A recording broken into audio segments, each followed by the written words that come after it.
Spook House by Mark Alexander. Read by Nikki Henson.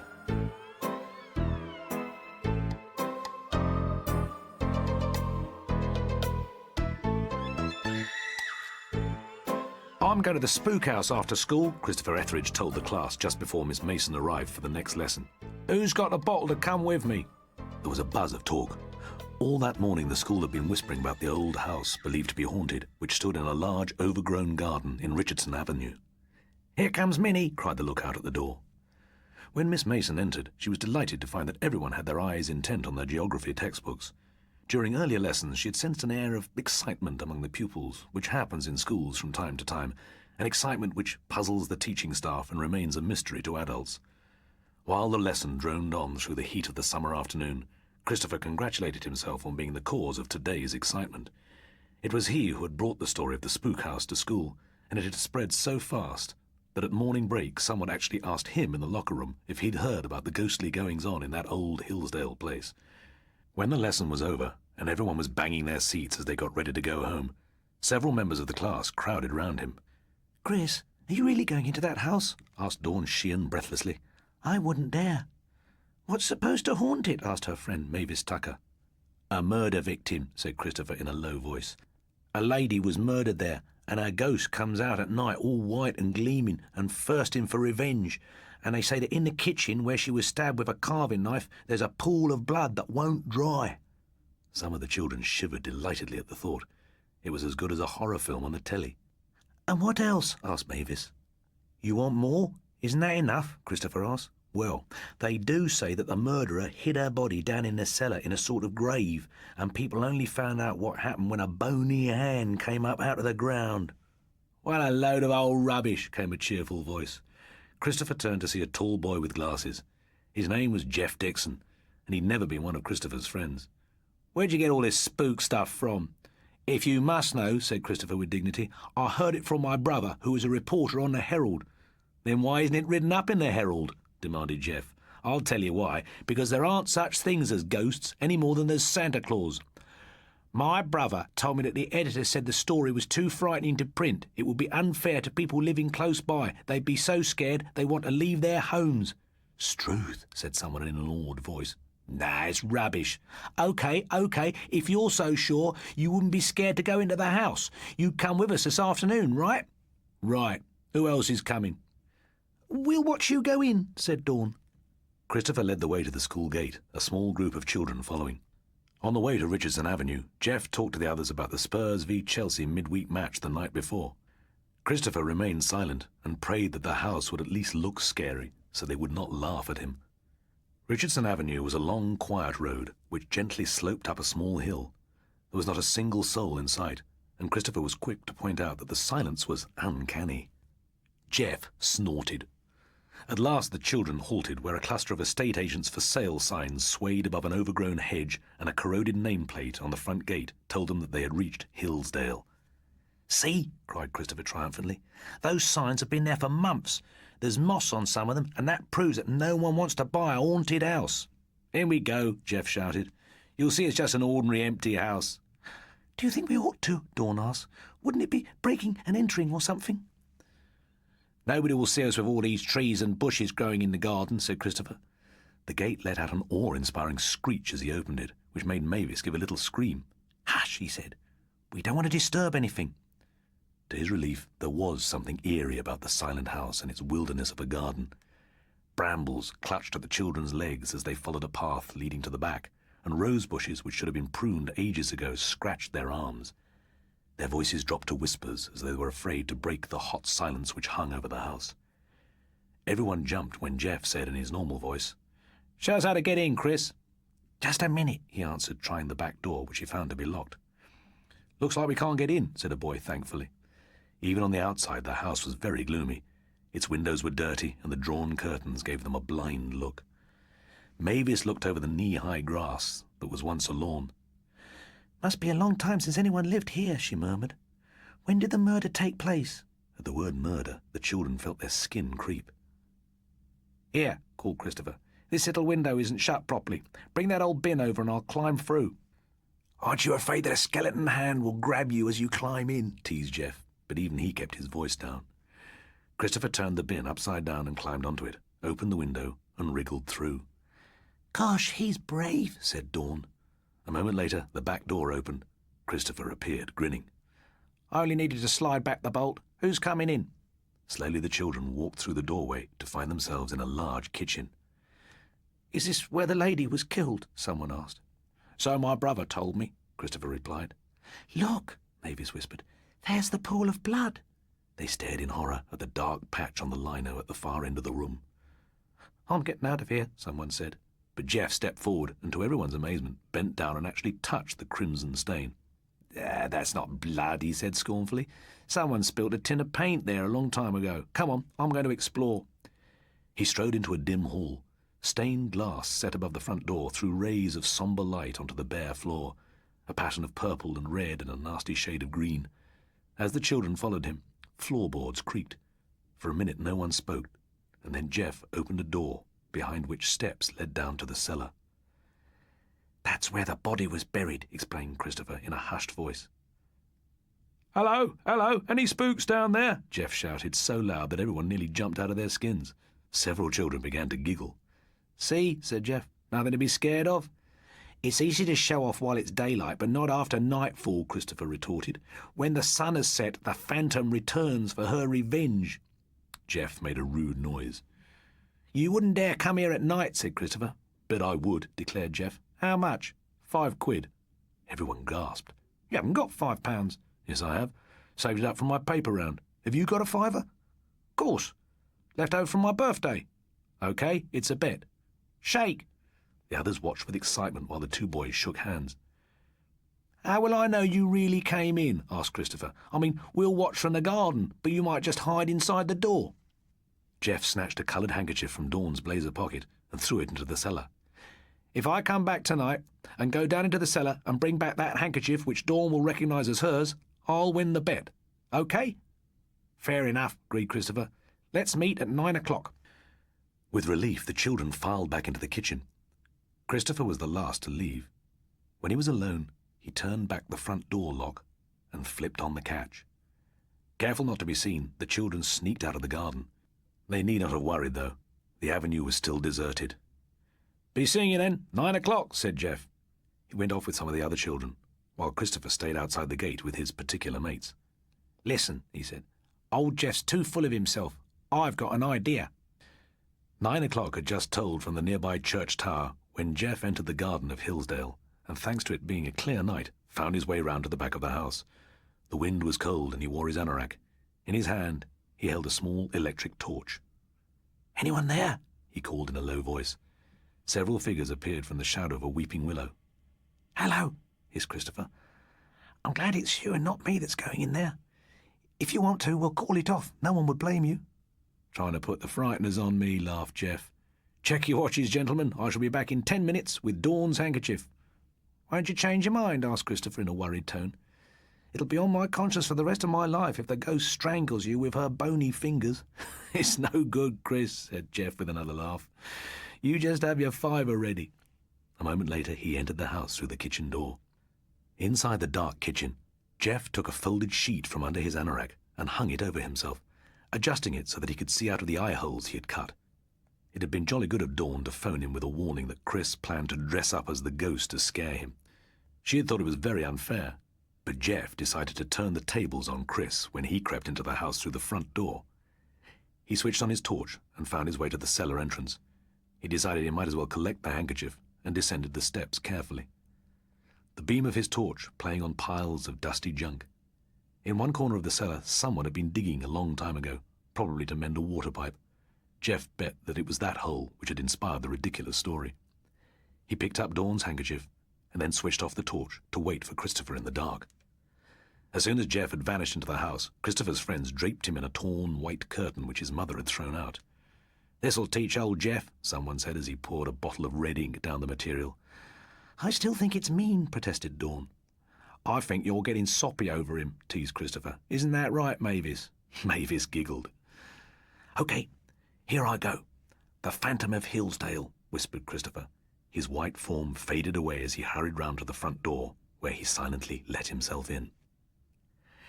"There really There's a ghost in there! In the shadowy back garden, the children's eyes widened with alarm as Christopher came blundering round the side of the house. I saw it, he gasped. When I made up the story, I never thought that... For goodness sake, calm down and tell us what happened, Dawn said. Well, I got in all right, he stammered. I haven't got a torch, so I had a box of matches. I lit one and had gone quite a way before it burnt my fingers. I was just lighting the next one when... His voice trembled. When I saw a sort of whitish shape. It was floating towards me. It reached out with its arms. And what happened then? Asked Mavis. I threw off my curtain and bolted. Luckily, the front door was open. I can still see it. It was ghastly. The others looked anxiously at the house, half expecting to see a spectre glide towards them. Suddenly, Christopher gave an exclamation of horror. Jeff's still in there, he cried. We must get him out. I'm not going in, said the boy. Let's shout from here. He'll not hear us if he's in the cellar, said Christopher. He swallowed hard. It's down to me to warn him, he muttered and took a step towards the house. Dawn burst into a peal of laughter. Serve you right, Chris. What you saw was Jeff. I thought your plan was so mean I rang him up and warned him. He said he'd double-trick you by pretending to be a spook. He had a sheet under his anorak. Christopher gave a sigh of relief and slumped onto a lichened garden seat. Oh, thank goodness, he breathed. I won't even mind handing over a $5. I'll tell you, I've never been so scared. He glanced at his watch. He'll be out in 5 minutes. Then what say we go downtown and have a McDonald's? That's the best idea you've had today. The children settled down to wait. Jeff was getting bored in the cellar. He switched on the torch briefly and his watch told him that he'd been lurking there for 5 minutes. Seemed more like half an hour. When would that silly Chris come? Ah, there was something. He looked up and saw a vague, glimmering figure slowly descend the steps. Uttering a banshee wail, Jeff jumped into the centre of the floor where Christopher would be able to see him in the faint light from the doorway. To Jeff's disappointment, Christopher did not turn tail. "All right, Chris," he said. "I reckon we're quits." But with arms outstretched, the pale figure floated towards him.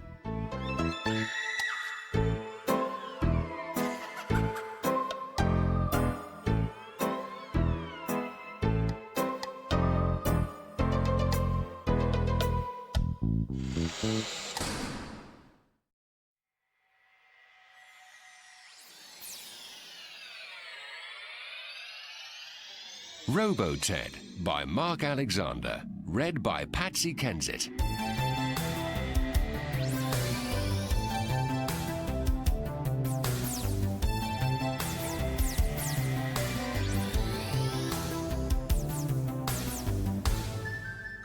Good morning, Dome Dwellers. This is Weather Control. Today, screens above sectors 6, 7, and 8 will be retracted, so that those lucky sectoral persons will be able to enjoy some out-of-space sunshine. As a result of a majority vote in sectors 1 and 2, snow will fall there, while sector 4 has settled for a fine drizzle. The soft voice of Weather Control from the Tri-Dye screen brought Mandy, 786X, out of a deep sleep in which she had been dreaming about her birthday, which happened to be today. Birthdays are highly important to little girls, and she had asked Mummy and Daddy to take her to the mechanical zoo for a treat. It was said that the robots there were exactly like real animals which were on the earth before people began living in sealed cities. Mandy sat up, and her yawn changed to a cry of joy. Standing in the doorway of her bedroom was a teddy bear as large as herself.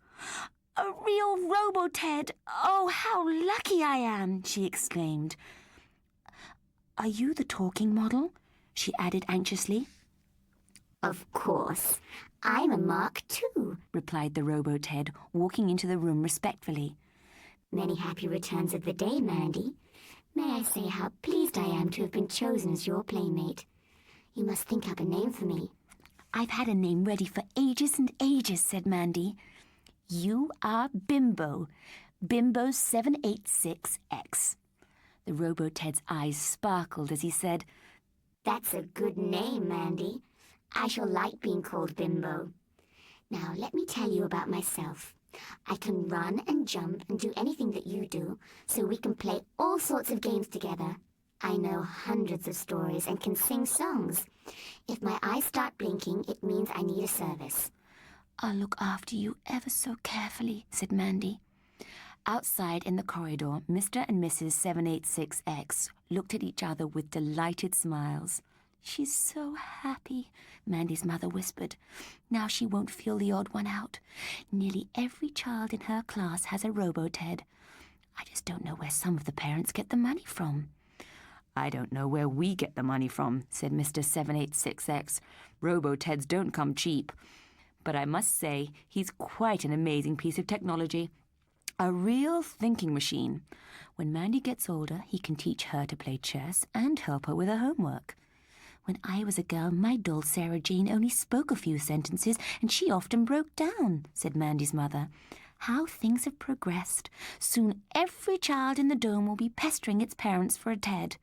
The extraordinary thing about them is that they have feelings, her husband replied. Each is programmed to love the child he is assigned to. They like to be treated kindly and to be praised, like human beings, and they can be miserable and sulk if their child friend tells them off. Apparently, the manufacturers decided that if they were to be ideal child companions, they had to have personalities. So, emotional circuits were installed. Do you know that no two Teds have the same character? Mummy, Daddy, Mandy called. Come and meet Bimbo. Oh, he's a lovely present. Glad you think so, said the Robo-Ted, seating himself on the foot of Mandy's bed. Did you say we were going to the mechanical zoo today? That's Mandy's birthday treat, Mrs. 786 told him. And then she had the strangest feeling. She had spoken to the big toy bear just as though it were human and not a collection of microchips and circuits. Mandy's father has taken the day off from the news control office, where he had to work for 2 whole hours every day so he could take his wife and daughter out for the treat in his electric carriage. When they returned from the zoo, Mandy had her birthday tea, to which a dozen of her friends were invited. Half of them came with their robo-Teds, who were very good at organising games and passing round the plates. By the time weather control announced that twilight was about to fall, Mandy's eyelids were drooping. Mummy put her to bed and was tucking her up when a voice behind her made her jump. If you and Mr. 786X would like to go out for the evening, I will make sure that Mandy is quite safe, said the robo-Ted. Should anything go wrong, I can activate my built-in transmitter and safety control would be alerted within seconds. Are you sure you wouldn't mind? Asked Mandy's mother, and then realised it was only a machine she was talking to, cuddly looking, but still a machine. I shall be delighted to babysit. Your daughter is a charming child, replied the robo-Ted. I learned at the tea party that some of my colleagues have not been so lucky. One, called Teddy Edward, told me that his child friend blew his circuits the other day when she poked a knitting needle into his tummy. All right, said Mrs. 786X. It's ages since Frank and I went out for supper. Thank you, Bimbo. In the restaurant, which hung in a spiderweb of silver cables beneath the apex of the dome, Mandy's parents were shown to their table. The weather control screens were still retracted, so they were able to watch the sun drop behind the western hills in a glory of gold and pink. If the screens are not closed immediately, you may even be able to see some stars, the waiter told them. I only do this job because just occasionally it is possible to see the Milky Way from up here. I wonder what it's really like out there, mused Mr. 786X after their order had been taken. There was a faraway look in his eyes as he gazed at the outside, which was now thick with purple dusk. His wife gave a shiver. I feel funny just to think about it, she said.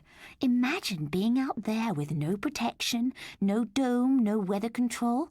I read that it is an absolute fact that before the domes were built and people actually lived in the open, there was no weather control. Just imagine! And that there were little things living called insects. Ugh!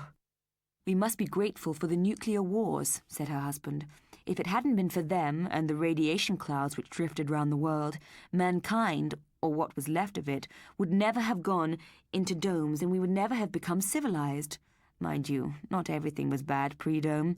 Take robo-Teds, for example. Robo-Teds? I did some research at my office and found that Teds were originally based on a real animal called a bear. I've never seen such a character at the mechanical zoo, though. Whatever his ancestors were, I think Bimbo's adorable. Mandy is crazy about him already. I bet it won't be long before there are as many Roboteds walking around as children. They sipped their synthy wine, an expensive one from a vat in which only the highest quality chemicals were used, and watched the fall of night over the alien world outside. Sylvia, I can't help wondering what will happen when Mandy goes to her number 2 school and will no longer want an animated doll, said Mr. 786X. I suppose there'll be a second-hand market for them like there is for electric carriages. Anyway, we don't need to worry about that for a while. I think if I had a Roboted when I was small, I'd never wanted to give him up. What a nice wine. It's a vintage, 2185, said her husband with satisfaction. In her bedroom, Mandy opened her eyes and saw twin emeralds glowing in the dark. They were Bimbo's eyes, and their colour told her that he was functioning perfectly. She sighed with happiness and went back to sleep. The craze for Roboted swept the dome, and just as Mandy's mother had predicted, it was soon impossible to find a child under the age of 10 who did not have one. This became a problem on the graceful walkways which curved above the vehicle lanes. With so many Roboteds walking with their children, there was unpleasant crowding sometimes, though everyone had to agree that the Roboteds were terribly polite and always gave way to humans. Parents found that Roboteds were more useful than just play companions for their children. They did odd jobs, such as going to the supermarkets, and were excellent for taking the children to school. Soon, so many were arriving at the number 1 schools each morning that a special room was set aside for them where they chatted quietly to each other until it was time to take their little owners back to their apartments. What Mandy particularly liked about Bimbo was the way he told stories. At bedtime, she gave up watching the Tri-Dye and lay in the snug darkness while he told her a good-night tale. Her favourite, which she asked for over and over again, was Goldilocks and the 3 Roboteds. One night, her mother overheard the story and called her husband to come and listen. "Do you think it's a suitable story for a child?" she asked him when it was over. "I thought it was rather good." "But it goes back to the outside. The 3 Roboteds lived in a house in the woods. Thank goodness there are no woods in the dome. It's not normal to take an interest in the outside. We have everything we want in the dome, and we should be content with that. I was very relieved when all books, those horrid things made of paper which you had to read, which came from the old world, were vaporized. History Control was quite right. The less we know about the bad time and the outside, the better." "At News Control, I have heard a whisper that such an idea is changing among some of our scientists," her husband said quietly. "And there have been secret weather control reports that outside radiation levels have dropped, that for some years now it has been possible for humans to leave the dome. Imagine, the first time in 200 years. Of course, it's being kept very hush-hush. Dome Control does not want such news to give us dwellers worrying ideas.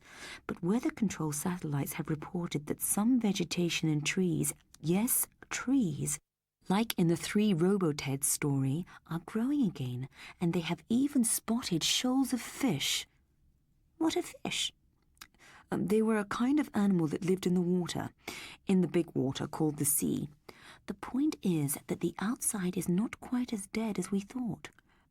"But it's only of scientific interest," Mr. 786 added when he saw his wife's look of anxiety. "Nobody would ever want to leave the dome." A couple of years passed during which Mandy became aware that she was growing taller than Bimbo, and this was a sad reminder that the time was coming when he would be taken from her. Teaching Control had become alarmed to find that children were so fond of their Roboteds that they showed no signs of growing out of them, as they did with ordinary toys. The thought of them keeping their Roboteds as they grew into adult dome dwellers was unthinkable to Teaching Control. The Roboteds might come to take the place of human friends and family, and their influence could become too powerful. It was therefore declared that something drastic must be done. As many parents were too kind-hearted to take their children's companions away, a law was passed that all children starting number 2 schools would have to give up their automated dolls on the first day of term. As nearly all children of Mandy's age had them, it meant that there were going to be thousands of redundant Roboteds. "I dread to think what will happen," said Mrs. 786X. Mandy will be broken-hearted, and so will all her friends. And there's the Teds, said her husband thoughtfully. No one seems to have considered them. They may not be human, but they were fitted with human-type circuits. For several years they have loved their child friends and looked after them, and suddenly they are going to be parted and sent to the crusher. What a reward for devotion. Oh, Fred, you are an old silly. Fancy feeling sorry for robots.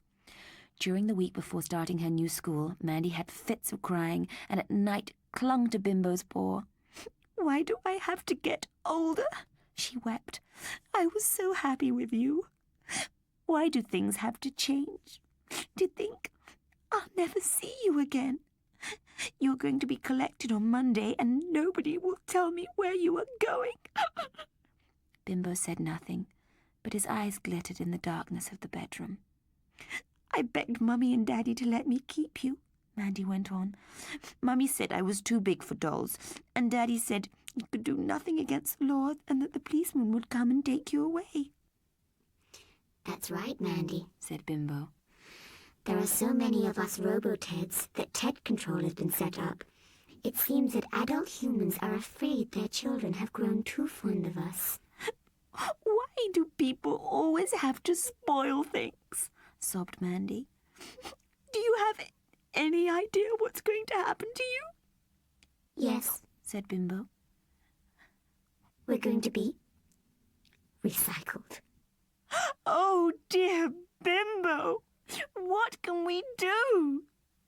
Listen to me very carefully, Mandy, Bimbo said in his softest voice.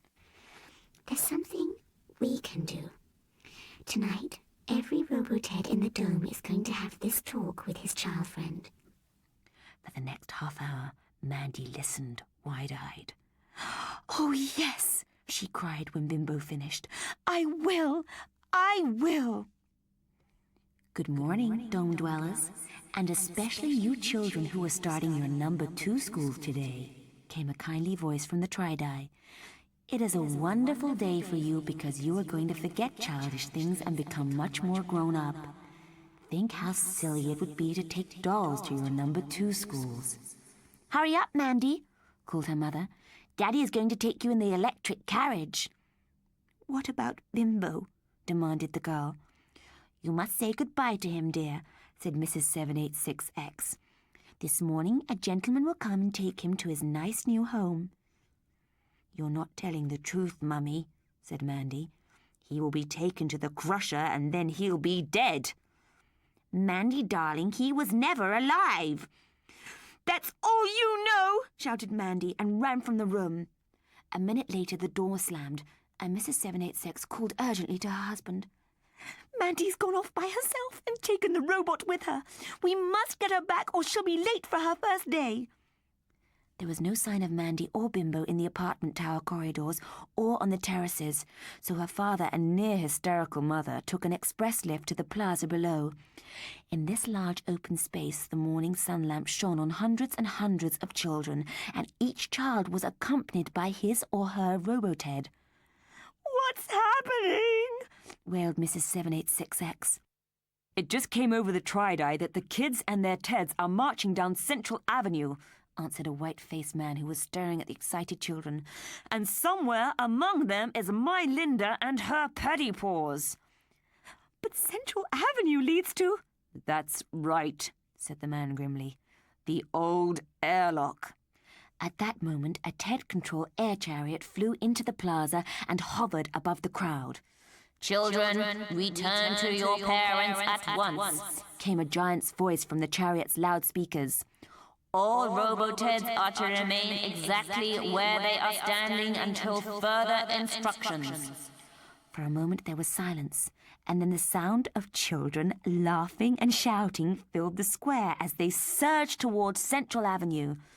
"Robo-Teds freeze!" boomed the giant's voice. "If any movement continues towards the airlock, we shall open fire." There was a stunned silence. Never in the history of the dome had such a terrible threat been made. Then a loud voice, later Mrs. 786 declared that it was Bimbo's, echoed through the plaza.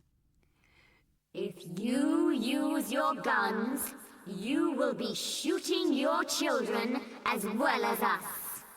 We are going to leave the dome and nothing will stop us. Go outside the dome? Parents cried in horrified disbelief.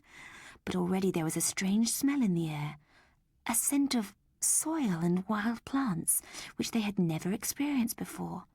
It told them that the airlock was open for the first time in 2 centuries. 20 minutes later, Mandy passed through it, hand in paw with Bimbo. Ahead of them, a column of children and robo-teds wound across the plain. "What is that, touching my face?" she asked wonderingly. That's the wind, Bimbo answered. "And what is that green ahead of us?" woods. said Bimbo. That's where we are going to live.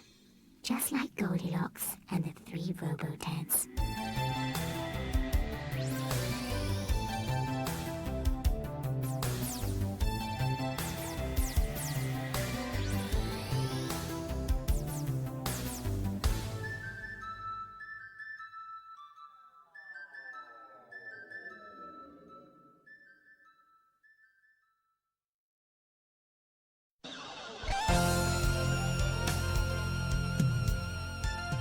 Shadow Group by Mark Alexander. Read by Phil Daniels.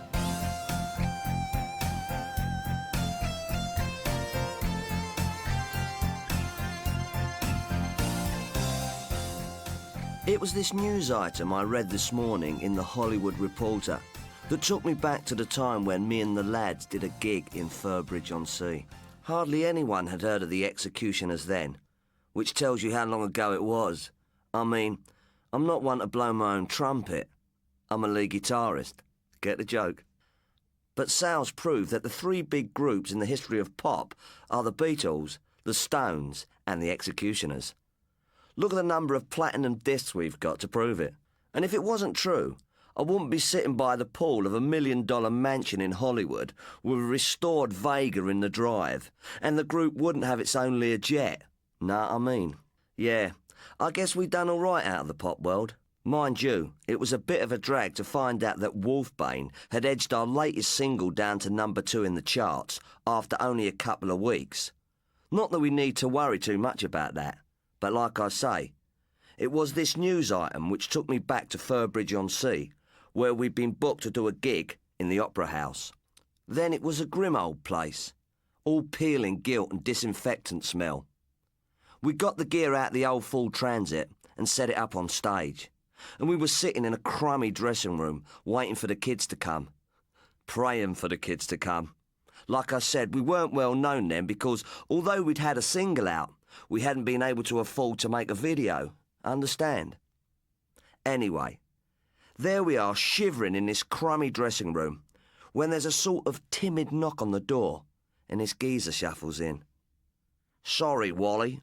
We don't do autographs until after the show," says Jack Ladd, our lead singer. He was the witty one, and we fell about at the look on this geezer's face as he tried to explain that he didn't want our autographs. Age-wise, he was pushing it. Into the late 20s, I'd say. And thin and haggard. I reckon he was one of those stage door creeps after a handout. You know, let me give you a hand with the gear, and hope to be bung a few quid. In those days, any bunging was for ourselves, because we were always skint. Sometimes I like to remember them days when I'm setting out from Del Rey in my luxury motor yacht. Makes me enjoy it more. Getting back to this geezer, old Jack asks him what does he want, and he says something very strange. He says, "I've come to give you a warning." "You mean the Red Brigade is going to kidnap us?" says Jack, laughing. "What luck. That would rate us a big story in the NME. "I'm serious," says this geezer, looking all offended like. "The stage in this theatre is haunted." There's a bit of silence, because that was the last thing we expected to hear. Then our synth player, Flash Rocker, Albert rocks before he joined us, says, "I've heard about you. You're the nut they call the Phantom of the Opera, because you hang around here all the time." "It's not me that's the phantom," this geezer says in a quiet voice. "I'm Tony Smith." We look blank. "You've never heard of Tony and Steve?" he asks, sort of hopeful. Well, we all said no. He looked a bit sad. "We only had a couple of singles out before we come here," he said. "We were a rock and roll duo. My mate Steve played the drums and I was on guitar, and we both vocalised numbers I wrote." "Oh yeah," says Jack Ladd, thinking this old-timer is about to start handing out demo tapes. "That rock stuff is dead. We aren't looking for golden oldies." Steve and I were the first to perform rock and roll here. Tony goes on as though he's not heard what Jack said. "Until then, we'd just done the clubs, but this was an important date for us. And when we went out there, we gave it everything we'd got, and the kids loved us. They started dancing in the aisles, and it was great. I mean, really great. But halfway through, I noticed something strange. At first, it seemed like there were shadows on the stage, and I just thought it was the spots making my eyes go funny, the way they do. You ought to know with all your light effects.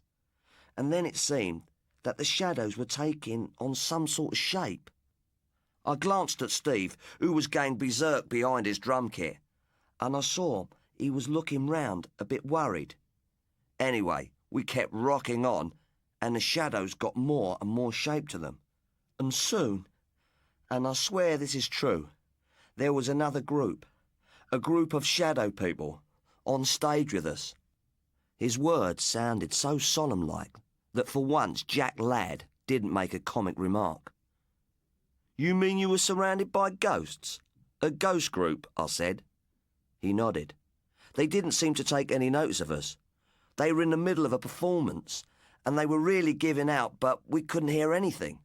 I tell you, it was pretty hard to keep playing with that going on around us." So what happened? After a few minutes, they faded away. Even though I was under the lights and jumping around, I felt as cold as ice, and I was shivering when we came off. I could see that Steve was in a bad way too. "You see them?" I asked as we came back into the dressing room.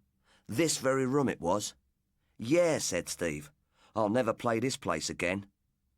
"What were they?" I didn't have time to answer because the recording manager from Galaxy Records whistled in with a contract. Tony had our attention now. This was the sort of stuff we liked to hear. He'd been talent spotting and liked our sound, and we were so hipped we forgot all about the shadows on the stage. "I don't remember you on Galaxy," said Jack Ladd. "I collected a lot of Galaxies when I was a kid." "We never made a recording," said Tony. "We lived here in Furbridge, and that night, when Steve was going home on his motorbike, he went into a skid. They found him dead on the side of the road in the morning." "And you reckon the ghosts were sort of a warning?" I asked. "Perhaps," Tony replied. "I don't know. But I try and warn any groups coming here that the stage is haunted. It's the least I can do." "Hang about," said Jack. "You said you were the first to play rock and roll here." "That's right," said Tony. "It had been posh music and ballet up till then. We were the first to bring in a crowd for years." "Then where did these ghosts of yours come from? I mean, you go to a haunted castle and there'll be ghostly nights and such, but there can't have been any rock groups here to come back from the dead. Are you having us on?" "No, I'm not," said Tony. "I had to give you the warning, but now I'll be on my way. Personally, I wouldn't play on that stage for an oil well. If you go on, it's up to you, okay?" And with that, he walked out. We sat without talking for a bit, and then Jack Ladd said, "He's a nutter, a raving nutter. If there hadn't been any groups playing here before him and his mate, it would be impossible for a phantom rock band to come back." Cool. For a moment he had me going. A few minutes later, we were on stage belting it out to a packed house. It was the holiday season, and there must have been a lot of bored kids in Furbridge-on-Sea that night.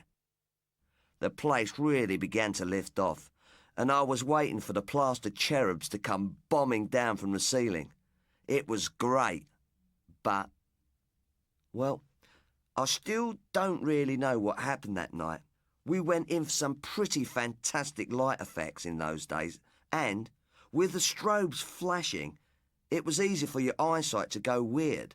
I mean, when you're up there with lights battering you and the noise from the amplifiers blasting the top of your skull off and smoke swirling round you and the kids out front screaming, it's pretty hard to know what's going on.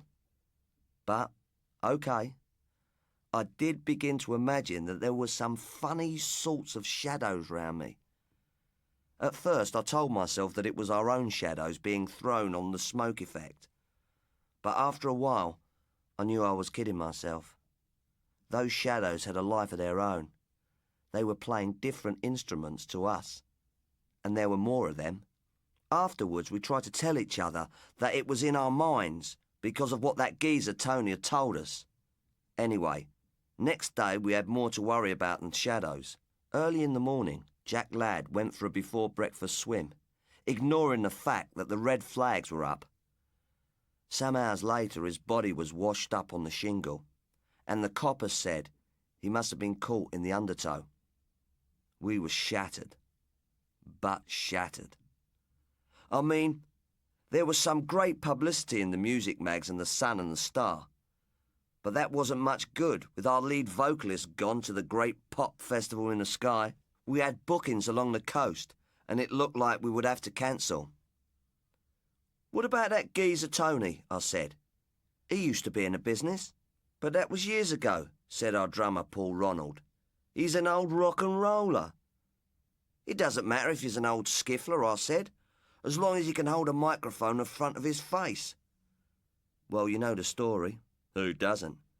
We hunted for Tony Smith and finally found him behind the counter of a cut-price record shop and persuaded him to come and have a tryout. He was good. And once he'd done a few rehearsals with us, he was more than good. And although he looked like a scarecrow in those days, he had one of those powerhouse voices that would have made poor old Jack Ladd go green with envy. So we were able to keep our engagements. And when we started doing the numbers that Tony wrote specially for us, we were on our way. He added a magic ingredient that everybody wanted.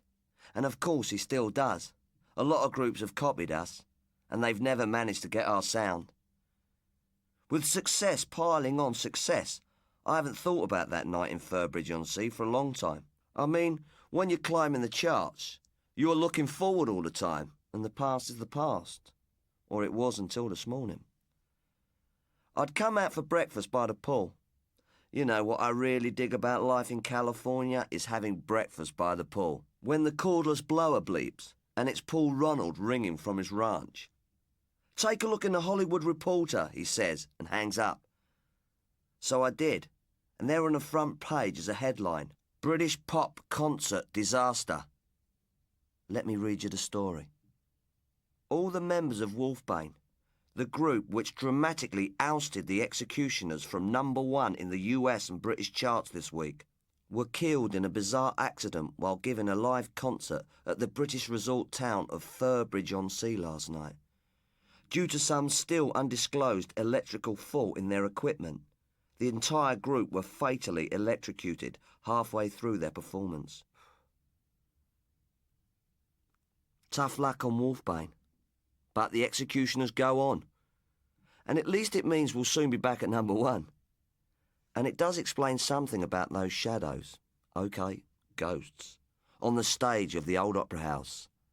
Like that, phantoms don't only come from the past, they can come back from the future.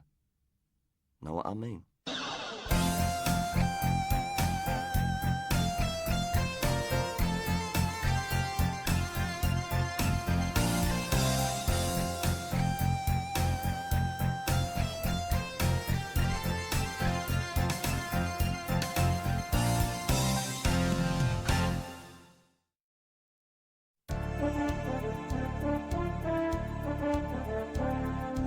Friendly Folk by Mark Alexander. Read by Bernard Cribbins.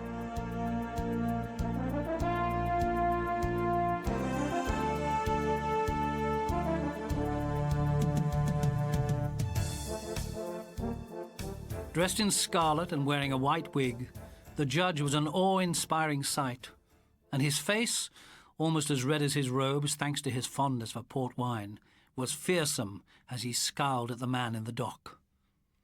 "John Prendergast, you have been found guilty by this court of wilfully accumulating debts which you have no means of repaying." No, it was not his fault." Heads turned towards the boy, who had jumped to his feet at the back of the courtroom. "Silence!" thundered the judge. "If I were to believe the protested innocence of all the wretches brought before me, the jails would be empty." The boy was pulled down by his neighbours, and a friendly usher whispered, "I'll let you see your father before he's taken to the Fleet."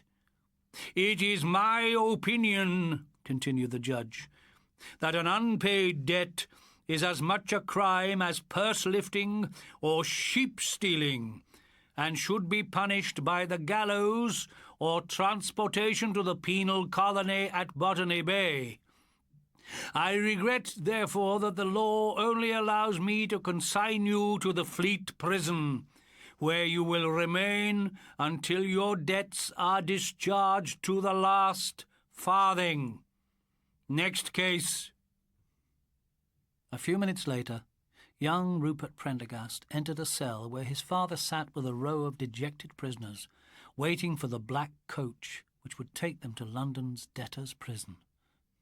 "Father, I'll come with you," the boy cried. "I hear whole families live there." "'Tis better you do not," said John Prendergast wearily. "It would be a mean, useless life for you. While waiting for my trial, I wrote to my brother Amos in Cornwall, and he replied that he will take you into his home." "No, father, I want to track down your partner and make him pay." "Son, if the runners could not find him, what chance have you? He is probably on the continent by now, enjoying the fruits of my labours. My mind will be at rest if I know you are among friendly folk in that peaceful village by the sea. Would to God I had never left it." "Time to move, gentlemen," came the voice of a warder. "The carriage awaits to convey your lordships to your new mansion, a fine stone residence built by Richard I and overflowing with financial wizards such as yourselves." "Son, I want you to take the mail coach to Bodmin, where your uncle will be waiting to give you a new start in life." "But, father—" "Step along, your worship," shouted the warder. "The governor of the Fleet is anxious to welcome his new guests." Rupert gazed anxiously round Bodmin's market square through the mud-splotched window of the coach as it creaked to a halt.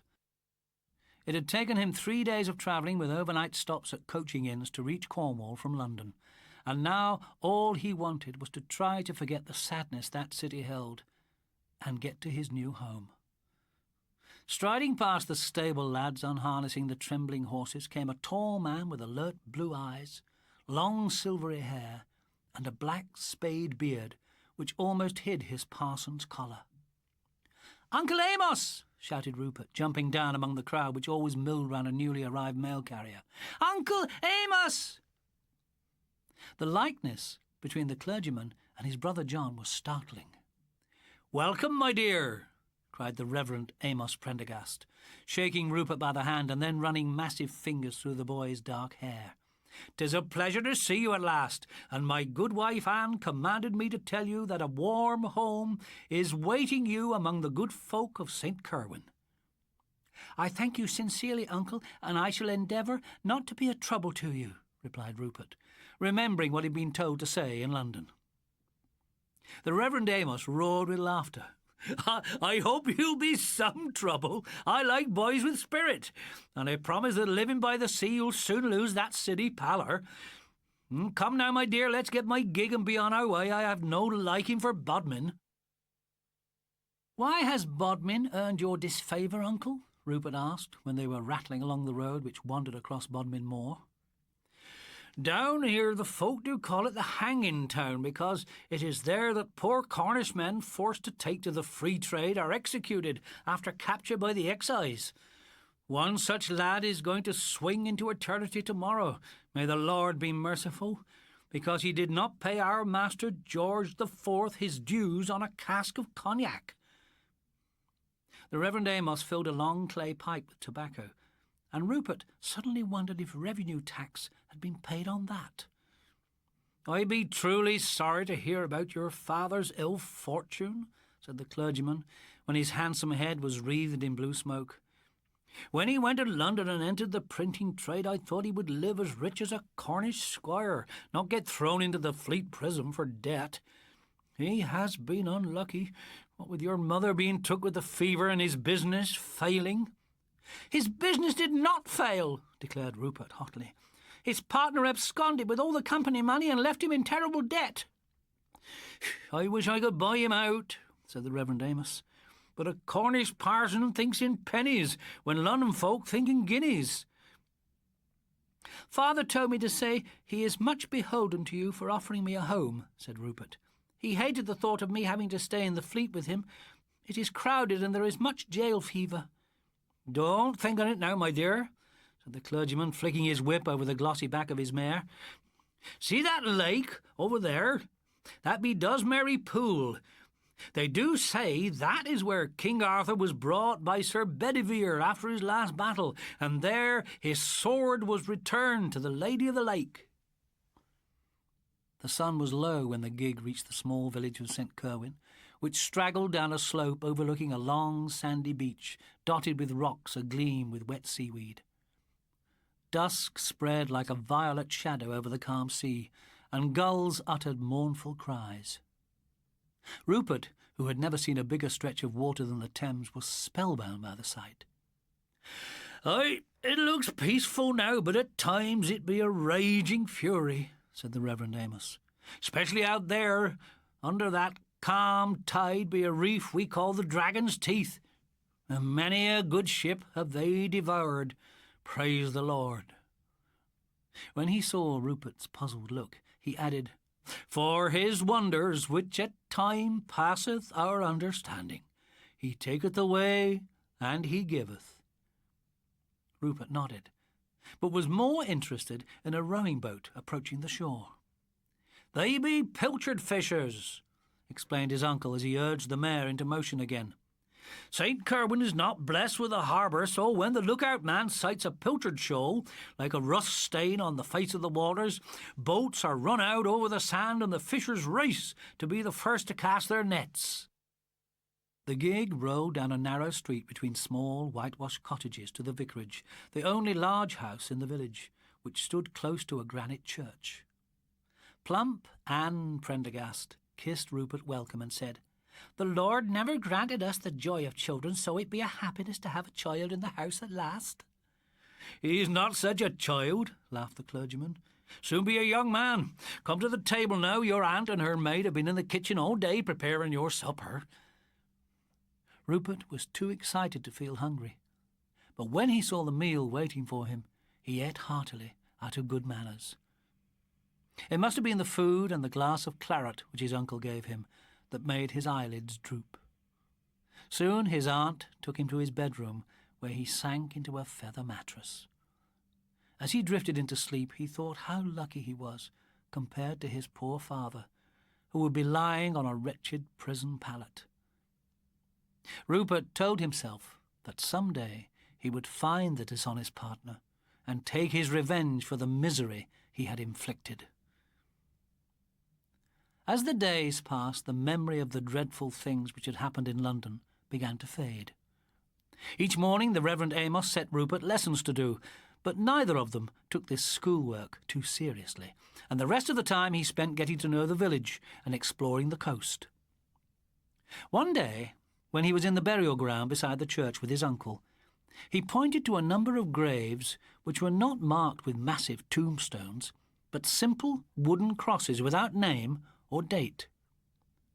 "What are they?" he asked. "Those, my dear, are the graves of poor drowned mariners," replied the clergyman. "This be a cruel coast, and many a gallant ship has foundered hereabouts after coasting round the Lizard. And when the sailors be washed up, I give them a Christian burial. It's the least I can do, considering." Soon Rupert felt he knew all the villagers, the housewives who were full of questions about London and had he seen the king, and their sons and husbands who laughed at his clumsy efforts with an oar when they took him out in their boats. What did surprise the boy was that, although they referred to themselves as poor Cornish folk, they lived surprisingly well. When he was invited into a cottage, tea was always offered. Tea which in London cost a guinea an ounce, and it was not unusual for it to be poured from a silver teapot. When Rupert mentioned this to his uncle, he said, "All we are and all we have comes from the sea." The boy decided there must be a good profit in salted pilchards. On the Sabbath day, Rupert attended church, sitting with his aunt beneath the pulpit while his uncle conducted the service with a ringing voice. The villagers sang hymns so lustily that they rattled the glass in the huge lantern which hung above them. The boy had never seen such an enormous lamp in his life. "In winter it'd be very dim in here," explained his aunt when she saw him looking up at it. "Your uncle had it made special like in Bodmin." The Reverend Amos always ended the service with what Rupert thought of as his Cornish prayer. "O Lord, we pray for those who go down to the sea. But if there be a shipwreck, we beseech thee in thy mercy to let it happen on our shore." Rupert thought how good-hearted it was of his uncle to offer up this prayer so he could give decent burial to those who were drowned. Lucy Talgarth, whose mother was a fisherman's widow, was the only child in St. Kerwin of Rupert's age, and they soon became friendly enough to tease each other. When she could get away from her household chores, she took him on rambles along the shore and over the desolate moorland behind it. One day she led him up to the lookout tower built on the cliff which loomed above the village. "What's it used for?" Rupert asked as he collapsed panting in its shade. "To watch for fish and such," she answered. "Old Tom Penhale has sharp eyes, and the fishermen pay him to sit up here and watch for pilchard shoals. When he sees one, he blows a bugle and signals the boats which way to go." From this vantage point there was, to Rupert, a thrilling view of the sea. With hardly a cloud in the sky, the hot light glittered on waves which rolled in peaceful ranks towards the shore. Further out, there were a number of white sails belonging to big overseas merchantmen and smaller schooners of the coastal trade. "It's like a painting I saw in London by Mr. Turner," said Rupert. "You ain't seen a storm here yet," Lucy said. "It ain't pretty then. See that line of foam out there? That marks the Dragon's Teeth. My father's boat got driven over them when a squall blew up. Tore out the bottom, it did. I hate the sea and all on it," she cried suddenly, and walked away. Not knowing what to say, Rupert followed her, aware that he was not the only one with troubles. His father was still alive, even if he was in prison. When he had been in his new home for a fortnight, Rupert understood what Lucy meant. After morning church, he stood looking out to sea, surprised at its strange lead colour. Dark cloud banked up on the horizon. "We be in for a right blow," remarked Jem Ruddle, a kindly fisherman who had taken Rupert out in his boat.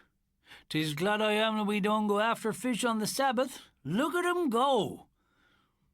He nodded his head at the ships which, with all their sails clapped on, were racing towards Plymouth before the storm broke.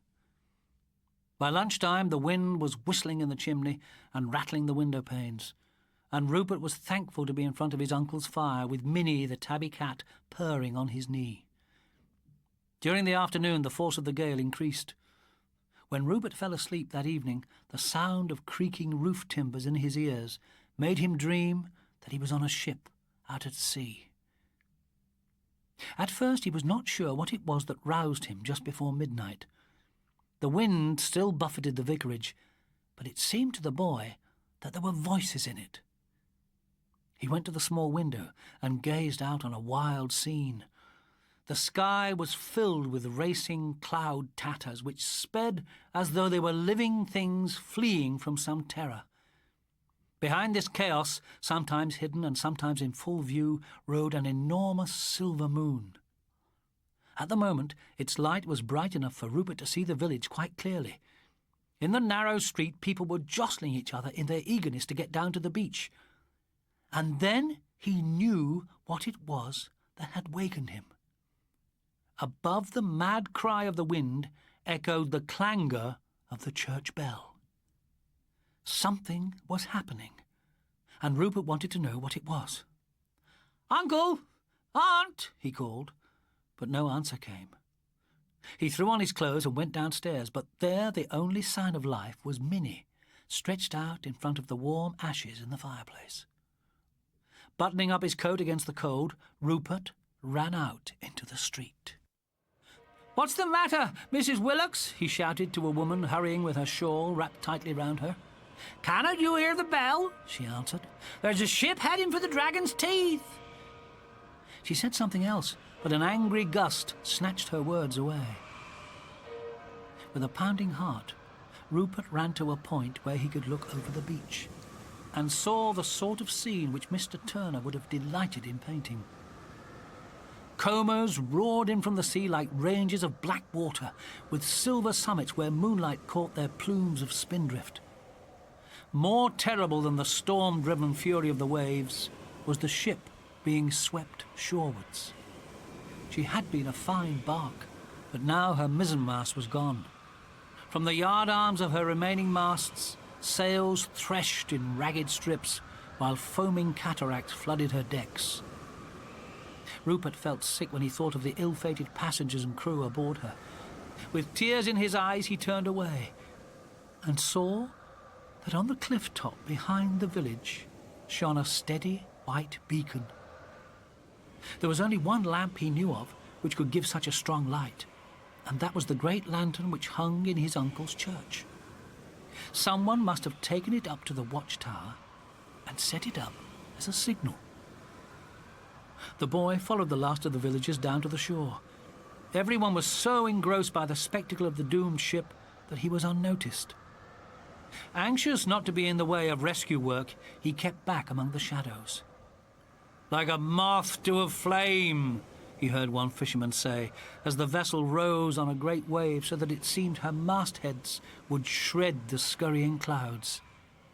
Then she swooped down into a trough, and above the wind's wail came a horrid, rending sound. A cry rose from the villagers. "The Dragon's Teeth have her!" Rupert heard his uncle shout from where he stood, surrounded by a knot of men with water swirling unnoticed round their knees. "Lord God have mercy on them," he added. "Amen to that," chorused the crowd. "Jonathan, put out the beacon, its work is done." "Aye, Reverend," responded a man who began climbing the cliff path towards the lookout. "'Twould be foolish to tempt the curiosity of the excise," the clergyman added. And there was laughter which sounded strange to Rupert's ears as he watched the dying bark. The force of the waves carried her over the reef, but the Dragon's Teeth tore her hull open, and as she wallowed helplessly, her masts began to list. Tiny figures climbed into the rigging as the vessel sank deeper into the boiling sea. Then she rolled onto her side and began to break up. A mountainous ridge of water swept over her, and when it cleared, not a single figure remained. Mercifully, fast-moving cloud rack covered the moon, hiding the final agony. When light returned, Rupert saw that the waves were hurling flotsam ashore. Spars, casks, bales, cases, shattered timbers, and drowned bodies came racing up the beach in the surf. The villagers set to work hauling pieces of cargo to safety with ropes, some even dashing into the surf to seize a bobbing chest or barrel.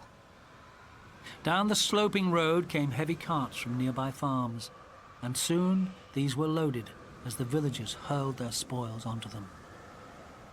Now Rupert realized the significance of his uncle's prayer. "But if there be a shipwreck, we beseech thee in thy mercy to let it happen on our shore." And then the tragedy turned to nightmare.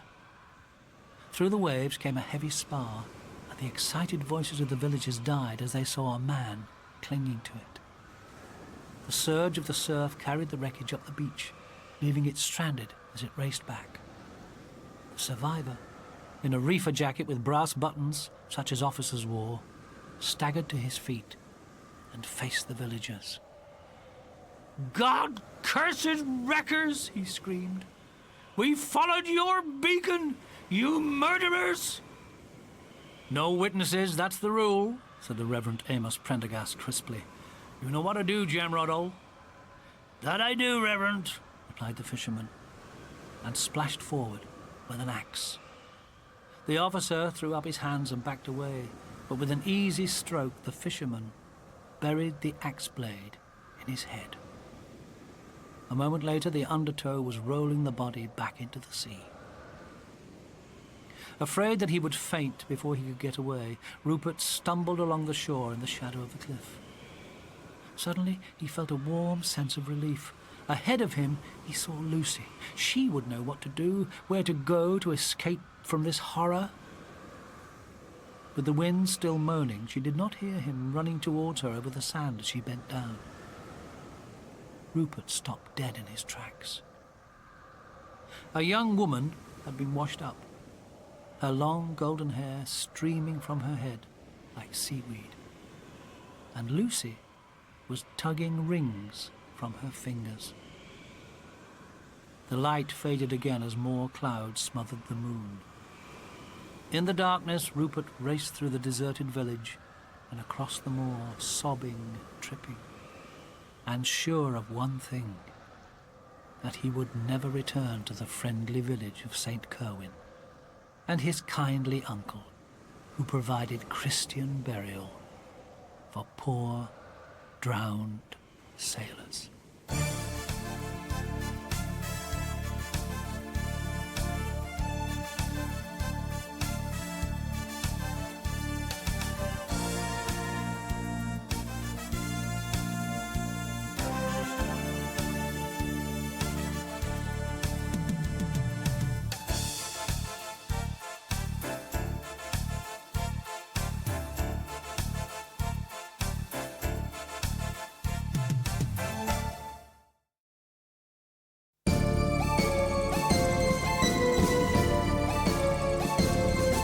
The Man on the Tip by Robert Eastland.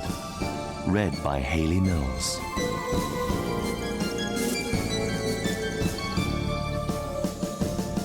I cannot think about Grandad without remembering the incident on Moss Row Tip. Not that it was a real tip as such, more a bleak stretch of derelict land, littered with ash and the rusty iron bones of old industries. There were a lot of places like that around Manchester back in 1965, but Moss Row was the most impressive. Running for about 2 miles in all directions and covered with ridges and craters and the gutted ruins of buildings. Perhaps that's why the film crew chose it. Our house fronted onto the tip, so we were among the first to hear them. It was a Saturday, mid-morning, and I was in the front room watching our small black and white when I heard the wagons outside. The next thing I knew, the whole street had turned out on the pavement, watching the bobbies rope the tip off and advise everyone to keep back. Maybe 10 lorries in all had pulled up and were now disgorging all sorts of people and equipment. Everywhere you looked, there were men taking measurements or setting up lights on poles. Cameras appeared on tripods. A couple of trailers with prefab cabins on the back were drawn up. And far out on the tip, on a low ridge, people were unravelling coils of rusty barbed wire and hammering wooden sticks in. Only when the soldiers arrived did we get some inkling of what it was all about. Even at my young age, I knew these weren't modern soldiers. They were dressed in khaki and heavy boots, but they carried old-fashioned rifles with bayonets on and wore tin helmets. Some even had sheepskin coats under their fretting straps, and it was obvious they weren't real.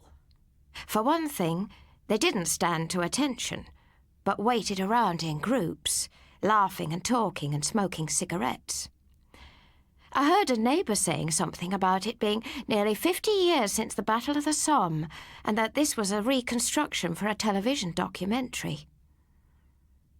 They really went to town on the detail. By lunchtime, grey smoke was drifting across the neighbourhood from thunder flashes which they'd scattered all over the ridge, while the sound effects were equally impressive. An ongoing rattle of machine guns and thump of artillery. A few mothers were a little concerned about that and grabbed all their kids together. But one of the TV men, a bloke with headphones on, laughed and told us not to worry. There was no live ammunition being used, he said. Everything was imitation. The men dressed as soldiers soon got involved. There must have been 50 of them at least, and they made repeated charges towards the ridge. Every time they got there, all the sound effects would start in full. The smoke would billow out, and the actors would start dying before our very eyes, throwing their arms up and screaming, and going down in heaps. Always, though, an older man in Mac and Wellingtons would walk across shouting, "Cut! Cut! Cut!" Then all around him the troops would get up again and walk back to the cabins, where a little stall had been set up to provide them with tea and paper cups. It was early afternoon, and they must have been making their 9th or 10th charge of the day, when I saw Grandad coming down the street. He'd been out since the crack of dawn and had missed it all. He was very stiff and had to walk with a stick, my Grandad. But on this occasion he wasn't even watching where he was going. He was too busy staring at the tip, his eyes almost popping from his head. The actors had just got up to the ridge again and were trying to climb through the wire. The flashes and bangs started and they flopped down one after another, shrieking in agony. Grandad could hardly believe what he was seeing. He stopped to watch about 2 houses from our own, and even though I ran up to him and took his hand, he couldn't speak. When it was all over, he'd gone white as a ghost. Finally, he looked down. "What's all this, lass?" "It's the Battle of the Somme, Grandad," I told him eagerly. "Isn't that where you were? Mum said it was." He didn't answer but looked cross and glared back at the events on the tip before going straight into our house and slamming the front door behind him. Later on, when I went back in, I heard him upstairs banging about in his room. He usually banged about in there when he was angry. That was normally after he'd been and lost on the dogs, though. Mum was in the kitchen making tea, so I went through and asked her what was wrong. She didn't say anything for a minute, and outside I could still hear the phony gunfire, even though it was starting to get dark. It was like bonfire night. "Your Grandad didn't have a very nice time during that war, love," she finally said. "In fact, it was horrible. A lot of his friends got killed, one in particular. He doesn't like being reminded about it. I hated seeing Grandad upset and decided there and then that I wouldn't mention it again. I just wished the TV people would pack up and go home, but somebody outside said that they'd be there for another 2 or 3 days yet. I climbed the stairs and went along the landing to the front bedroom. My dad had been gone a long time by then, so I now shared that room with Mum. I was surprised to find Grandad in there, though, now in his woolly cardigan and slippers, standing by the window, staring out at the battle. I felt there was nothing else I could do but go and join him. It was now getting misty outside as well as dark. The actors were so caked in mud that you couldn't tell one from another, and 3 or 4 imitation wrecked vehicles had been set on fire, so there was a strong smell of oil and burning in the air. I looked up at Grandad. He had a glazed expression on his face, and every time one of those actors threw his hands up and screamed, I saw him wince. Suddenly he turned and looked down at me. He was a tall man, and even though white-haired and stooped, he could look very solemn and stern if he wanted to. That only usually came in church on Sundays, but I got it on this occasion as well. "It was much, much worse than this, you know," he said. I nodded but didn't reply. By the end of that first day, you couldn't walk for dead men, he went on.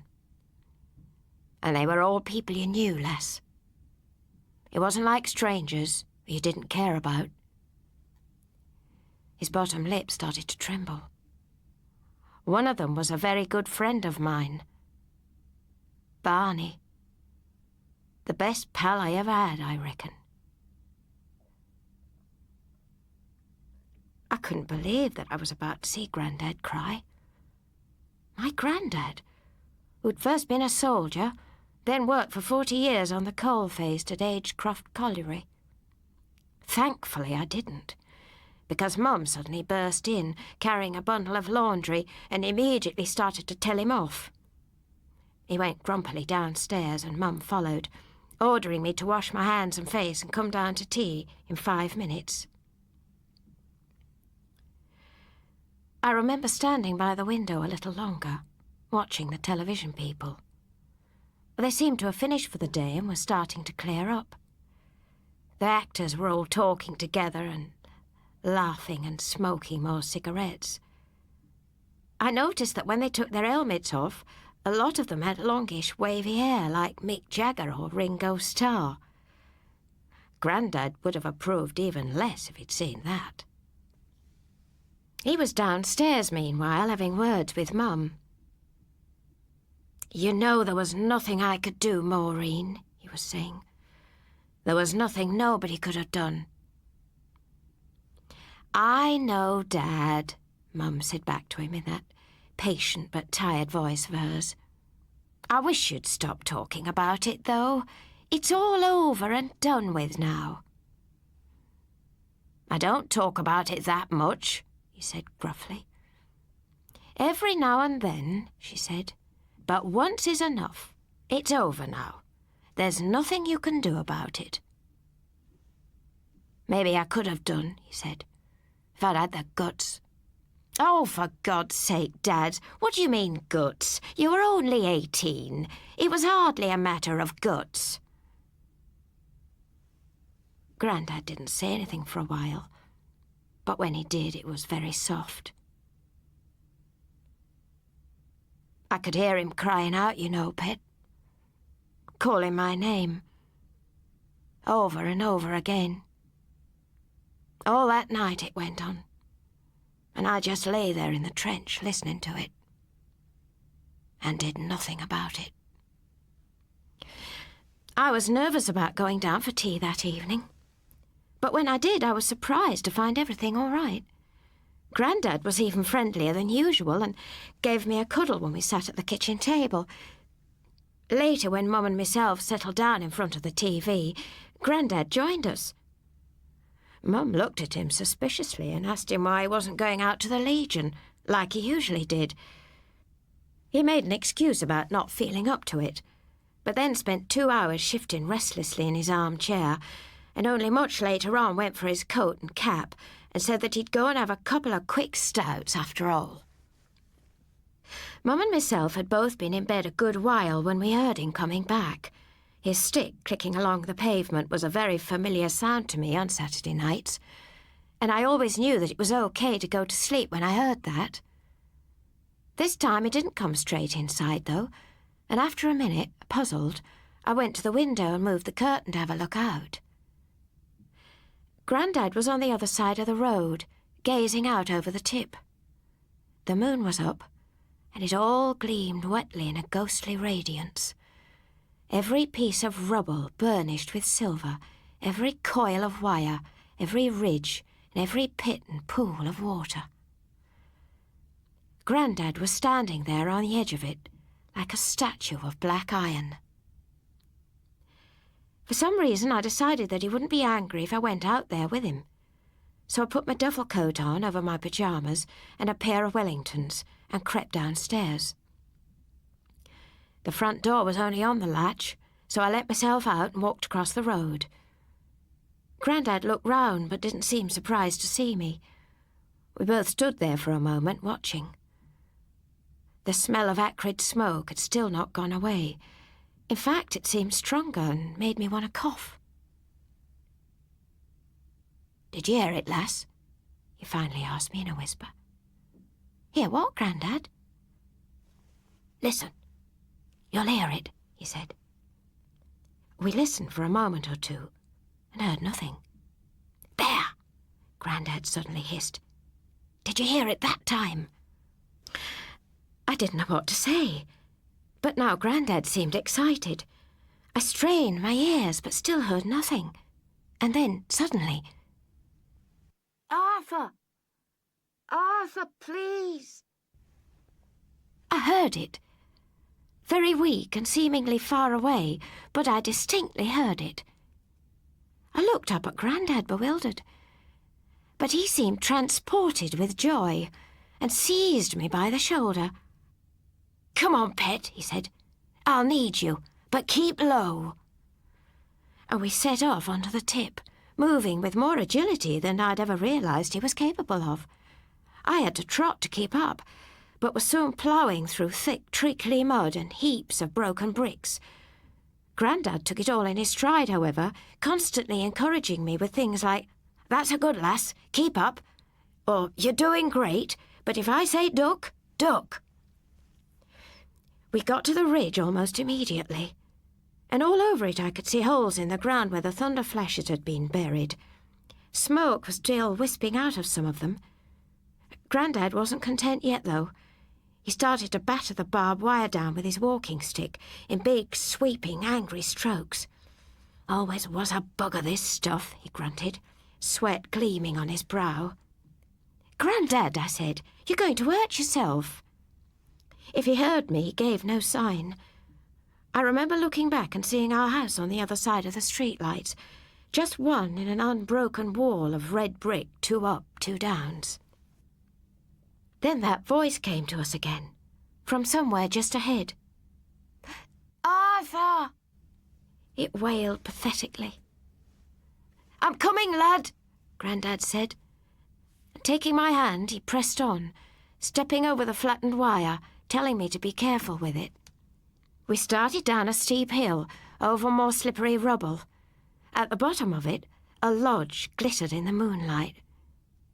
Got your wellies on, I hope, Grandad said. He was breathing very hard. I nodded, but hardly had a chance to speak, for he suddenly went down on one knee, clutching at his chest, making a rasping, wheezing sound. His eyes looked like they were about to pop out of his head. I felt his hand go cold in mine. I was frozen for a second, not knowing what to do, when right behind us, a thunder flash went off. I remember looking round to the top of the ridge as a plume of fire spurted up into the air, 20 feet or more. I felt the loose ground shaking beneath me. The next thing I knew, though, Grandad was back on his feet, nudging me to hurry. I asked him if he was okay, and he said he was. We waded through the lodge and found ourselves in a morass of mud, which slowed us down even more. It was almost over the tops of my boots. Not too far away, though, thought I heard what sounded like a car backfiring. Somehow, though, I knew it wasn't that. If it was, it backfired several times more over the next few minutes. And from the other side of the tip, 2 or 3 other cars started backfiring in direct response. The ground rose steeply up in front of us again, and we almost had to crawl. By the time we got to the top of that one, I was absolutely whacked. I didn't know how Grandad could cope. Just before we plunged down into the next valley, I looked around and saw another thunder flash go off about a half a mile away. It lit up the landscape in a blood-red glare, and again the ground shook. There was now a terrible smell about the place, and then I heard a machine gun start up. Arthur! The voice pleaded again. It seemed closer now, but a lot weaker.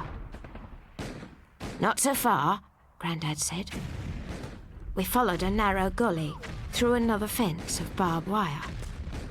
I'd never realised the tip was so big, because then we came out over more open ground, and all I could see for miles was the ravaged terrain and jet-black sky. Occasionally a light would streak across it, and somewhere in the distance we'd hear a shrill scream followed by a loud thump. "Arthur," the voice said, quite close to us. "I'm here, lad. Stop your fretting," Grandad replied. Over the next rise, we found a figure lying curled up in a crater. At first I thought it was a dummy. He was so plastered in mud from head to toe that I couldn't identify him as a living man. He was, though, because as we scrambled down to him, he started to move.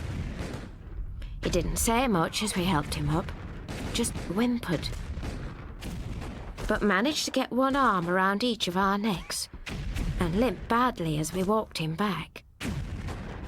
If the outward trip had been bad, the return was infinitely worse. Grandad was constantly telling us to get down as machine guns suddenly started to hammer and objects whistled over our heads. The mud seemed more like porridge swimming around our knees, and the smells now an unbearable stench which lingered everywhere. We pressed on bravely, despite all, and gradually it began to fall behind us. At last we came to that first ridge, and the lines of wire put up by the television people. The ground seemed firmer underfoot there, the air sweeter. I could still hear the thump and crash of guns, but it was far in the background.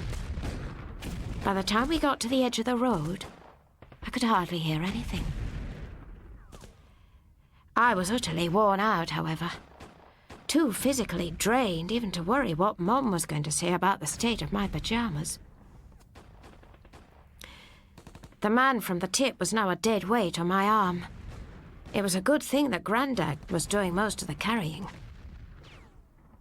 When we got to the front step, he stood back and actually lifted the man up over his shoulder like a fireman would, while I opened the door. Then he carried him inside by himself, moving straight into the darkened front room and placing him on the couch. I was amazed how strong he was. "You're a good lass," he said to me, as he leaned over the man and loosened his tunic. "Now get on upstairs to bed, eh? Best not let your mum catch you up at this hour." I knew he was right. I took one look back into the room before I went. Grandad stood up again, and I saw him silhouetted against the window. I never realised what a firm jaw he had, what a sturdy neck and big shoulders. "Go on, pet," he said in a gentle voice. I did. The next day, Moss Row Tip was back to being an ordinary tip, and they were filming on it again. But obviously things had to change. There were certain people who just couldn't accept what had happened. People who weren't a million miles away from us. People like Mum. But we can all get used to anything if we try hard enough. And Mum eventually did. God rest her soul. Personally, I didn't believe that the man they found kneeling out there the next day, one hand on his heart, was Grandad. I still see him, you see, even now. Him and his mate, in the pub, down the bookies. They're inseparable. Always so cheerful, always winking. Gives me a nice warm feeling inside when I see that. It's just a shame I'm the only one who does.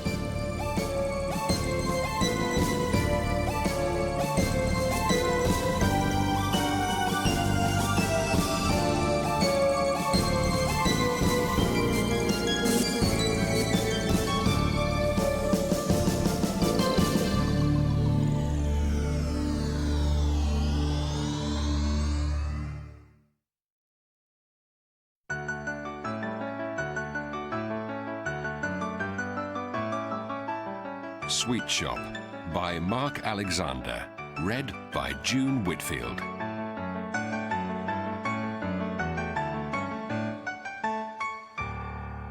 To the girl, it seemed an age since the day her troubles had begun. Black Monday, she called it. But in fact, it was only the week before.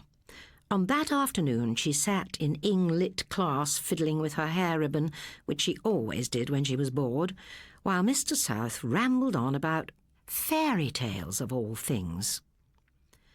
There's a lot more to traditional fairy stories than you ever imagined when your teacher read Jack and the Beanstalk to you in the infants, he said, his specs flashing as they always did when he tried to get the class interested in his subject. What people thought of as magic was really glimpses of the future. "Do you believe in fairies, sir?" asked Hughie Cooper in a voice so respectful that some of the class could not help giggling. "Oh, yes, he does," someone called out, as they do in the panto. "Oh, no, he don't," the class chorused, and this went on for a while. When it was quiet again, Mr. South said, "Think of what I was saying. In the story of Snow White, there was a magic mirror. What would that be today?" "The tally, sir," the class answered. "And 7-league boots?" Everyone shouted something different, and in the end Mr. South agreed with those who said motor cars. "And the magic carpet?" "Please, sir," said Hughie Cooper. "Isn't the magic carpet in the Arabian Nights, sir, not in fairy tales, sir?" Mr. South pretended not to hear and beamed when Betty Reynolds said, "Concord, sir." "What about Puss in Boots, sir?" a boy asked from the back. "That's a moggy in a chemist's shop," said Hughie, and there was a gale of laughter. Mr. South was getting angry, but the buzzer saved the situation. It was home time, and laughs were over for the day. "Now think about fairy stories," he shouted over the banging of desk-tops. "Next lesson you will write me an essay on fairy tale things in modern life." In the playground, the girl met her brother. Being a year older than her, he was in another class, and they walked home together. She told him about Mr. South and his soppy fairy tales, and he told her how someone had worked out a new video game in computer studies, and before long they were in their street, which ran down to the canal. "Hey, there's Dad's bike against the fence," the boy said. "Wonder why he's home." Even as he spoke, the girl felt scared. She just knew that something was wrong, and as soon as they went inside, she found out what it was. Their father was sitting at the kitchen table with a funny, not ha-ha look on his face and a mug of tea in front of him. "Your dad's been made redundant," shouted Dora, their father's second wife. They could not bring themselves to call her mother. 25 years I've been at Allroyd's," he said slowly. "And even if I say so myself, I was their best joiner in the unmade furniture shop. And now I've been chucked out like an old boot. Seems there's no call for unmade furniture anymore, so the old shop's being closed. They'll carry on making mass-produced rubbish, probably with robots, but they don't need craftsmen anymore, and in my day it took a 5 years apprenticeship to learn the skills." "Pity you hadn't learned something more useful," Dora said with her special sniff. "Like what?" her husband demanded. "Like being a clerk with the council, or a traffic warden. You don't hear of them being made redundant." "But I'm a joiner. Whatever ability God gave me is in me hands." Dora sniffed again and dabbed her eyes with the tea towel. "Don't take on, love," he said. "I'll get something else." "You've no chance," she replied angrily. "Half the factories in this town are closed, so who do you think would want you at your age?" "You can't blame me for the recession. I did think I might find some sympathy in my own home." "Oh, so it's sympathy you want? What about me? Did you think about me when you let them sack you? How am I going to manage? Answer me that, with those two not bringing in a penny and eating their heads off. It's about time they made their own way in the world." "Dora, they're only school kids. They cost as much as adults to keep. With you on the unemployment, I don't know what will happen." Their father stood up and said in a shaky voice, "Well, I'll be off down to the job centre." And he walked out. The children exchanged a look and went outside, but their father was already striding quickly down the long street. "We'd better not go after him," the girl said. "He'll want to be alone for a bit." Why the hell did he have to marry again? Demanded her brother. I suppose he was lonely. He's got all the company he needs now. She could have laid off him on a day like this. Suddenly the girl laughed, a bitter, unsteady laugh. Now I know what Old South was on about with his talk of fairy tales in the present day, she said. There are still such things as witches. The boy looked bewildered, so she said, "Oh, forget it, let's go down to the canal." When she was a little girl, the canal bank had been her favourite place. In those days, there had been working boats tied up by the factories which backed onto the canal. But now, a lot of them were empty. The water was stagnant, and people threw rubbish into it. But it was still peaceful. As the two children strolled along the old towpath, they saw a silent angler with a fishing rod, hoping to land a tiddler which had survived the pollution. "As soon as I can, I'm going away," said the boy. Then he added, "You can come with me if you like." "Thanks. I'm sick of it all. Dora's nagging and the endless rows. We used to have such a good time. Seems like ages ago now." His sister took his hand, but could think of nothing to say. The canal ran through the town, but as it was hidden away behind buildings, most people had forgotten about it, which made it a secret way for the children to wander, until they found they were in a part of the town which was strange to them. "This must be the old town where the council was going to build those new blocks of flats," said the boy. "Let's go and see what it's like." They went up a narrow passage between two warehouses and found themselves in a street where most of the houses had been knocked down. This had been done to make way for tower blocks, but the council had run out of money and the place looked like an old battlefield. Here and there a few houses, some lonely shops and a boarded-up church survived among the rubble. At the end of the street, a building stood by itself, and as the children drew nearer, they gave whistles of surprise. It was a sweet shop. Its paint was bright, its glass shone in the sunlight, and it had a sign on which gingerbread was painted in large golden letters. They went up to the window and there was another surprise. It was crammed with the biggest assortment of sweets they had ever seen. The display was not made up of Mars bars and such like, but old-fashioned lollies in big glass jars, sweets that their mother, their real mother, told them she used to get when she was a girl, and which had to be weighed and put in little white paper bags. "It can't do much business here," said the boy, "but look at those jelly babies. Ah, there's a jar of aniseed balls, gobstoppers, chocolate fish."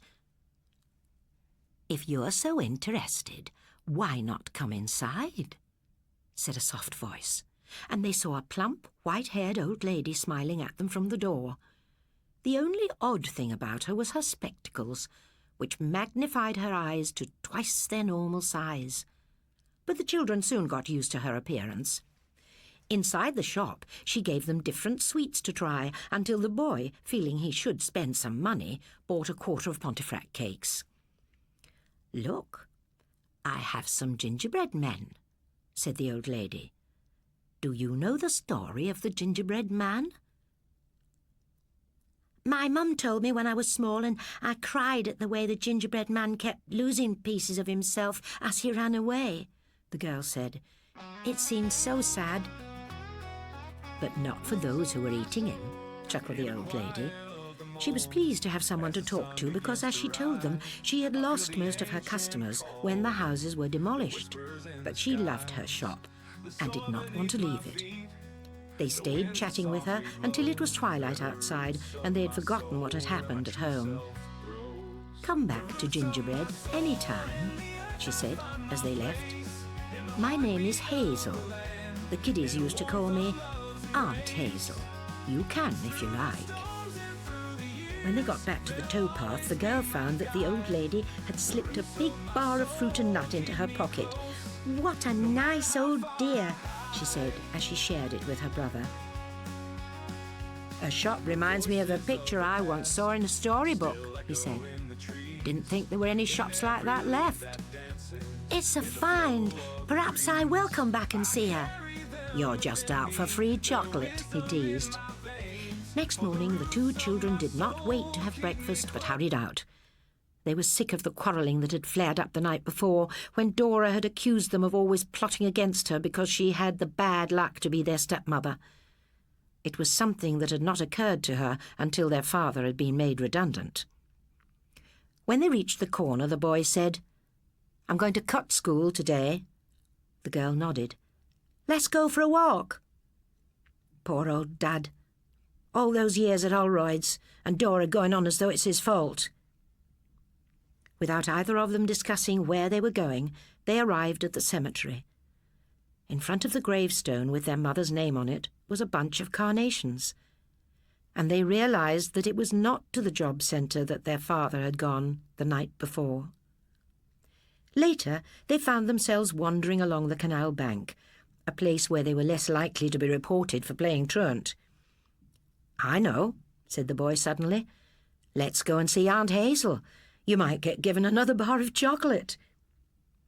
They arrived at the shop called Gingerbread and had just enough money to buy a quarter of old-fashioned cough candy. "You're not at school?" said Aunt Hazel, staring at them with her magnified eyes. "We gave ourselves a holiday," the girl said, and she laughed. "Oh, I'm glad. I was feeling lonely.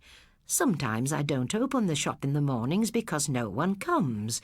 My only customers are kids from the council estate over there, and they come after school. But I'm glad I opened up today because you both look as though you have troubles."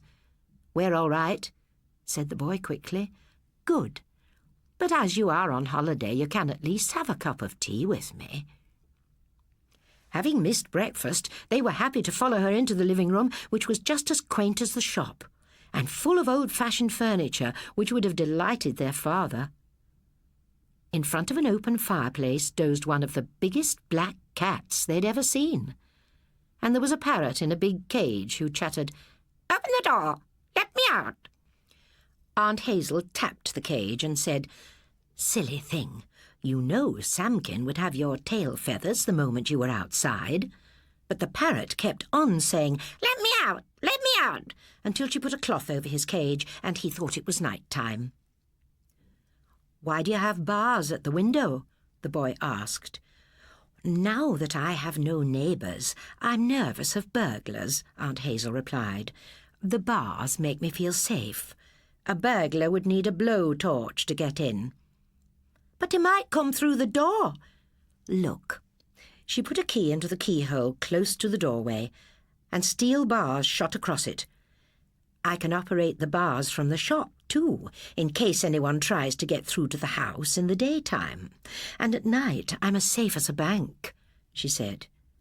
"It cost a lot to get them fitted, but at my age you don't want to be worried each time the house creaks. That's enough of me. Tell me about yourselves while you have your tea," she added, as she went to a cupboard which was stocked with cakes and biscuits.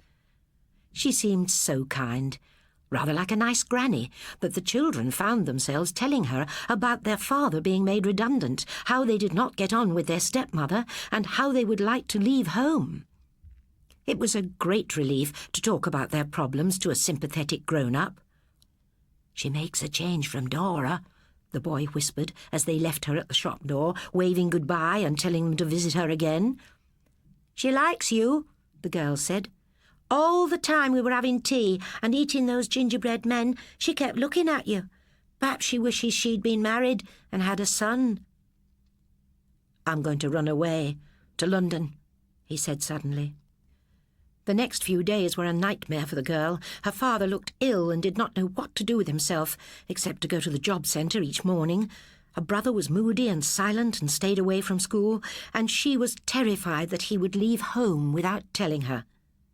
One morning, his stepmother found out that he was missing classes, and there was an angry scene. "You won't get any qualifications and you'll end up on the unemployment like your father," she yelled. "Haven't we got enough trouble without you adding to it?" his father asked him. The boy ran out of the house, slamming the door so hard that Dora's collection of china draught horses rattled on the sideboard.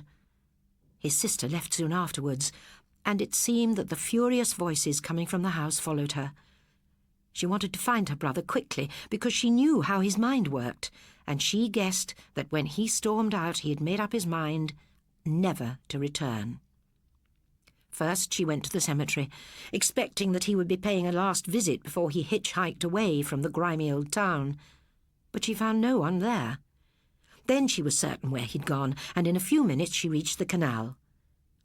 The only living things she saw were 2 swans, which for some reason made her think about Mr. South and his fairy tales. Something to do with the Swan Princess, she supposed. How she wished she lived in a fairy tale land, where all you had to worry about was dragons and ogres and wicked dwarfs. Much better than real problems. She was out of breath by the time she found herself in the demolished street where the sweet shop stood alone at the far end. "Aunt Hazel," she called when she went inside, but there was no answer. It was the squawk of the parrot which made her open the door behind the counter and step into the living room with its pretty furniture and barred windows. To her horror, she saw her brother in front of the open cupboard, and he was stealing. "How could you?" she gasped. "And from such a nice old lady." "I'm not taking much," he answered. "Not money or anything. Just some biscuits and scones to keep me going till I reach London." "It's still stealing," she said. "You should have asked." "I don't want anybody to talk me out of going," he answered in a sulky voice.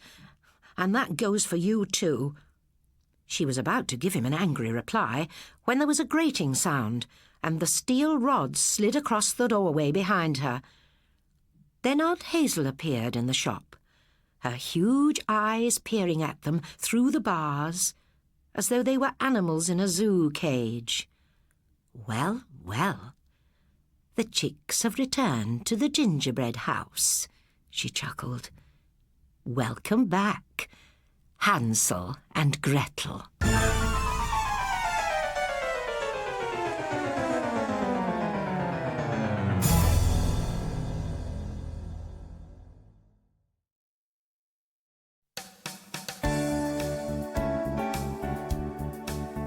Something Dreadful by Mark Alexander, read by Colin Baker.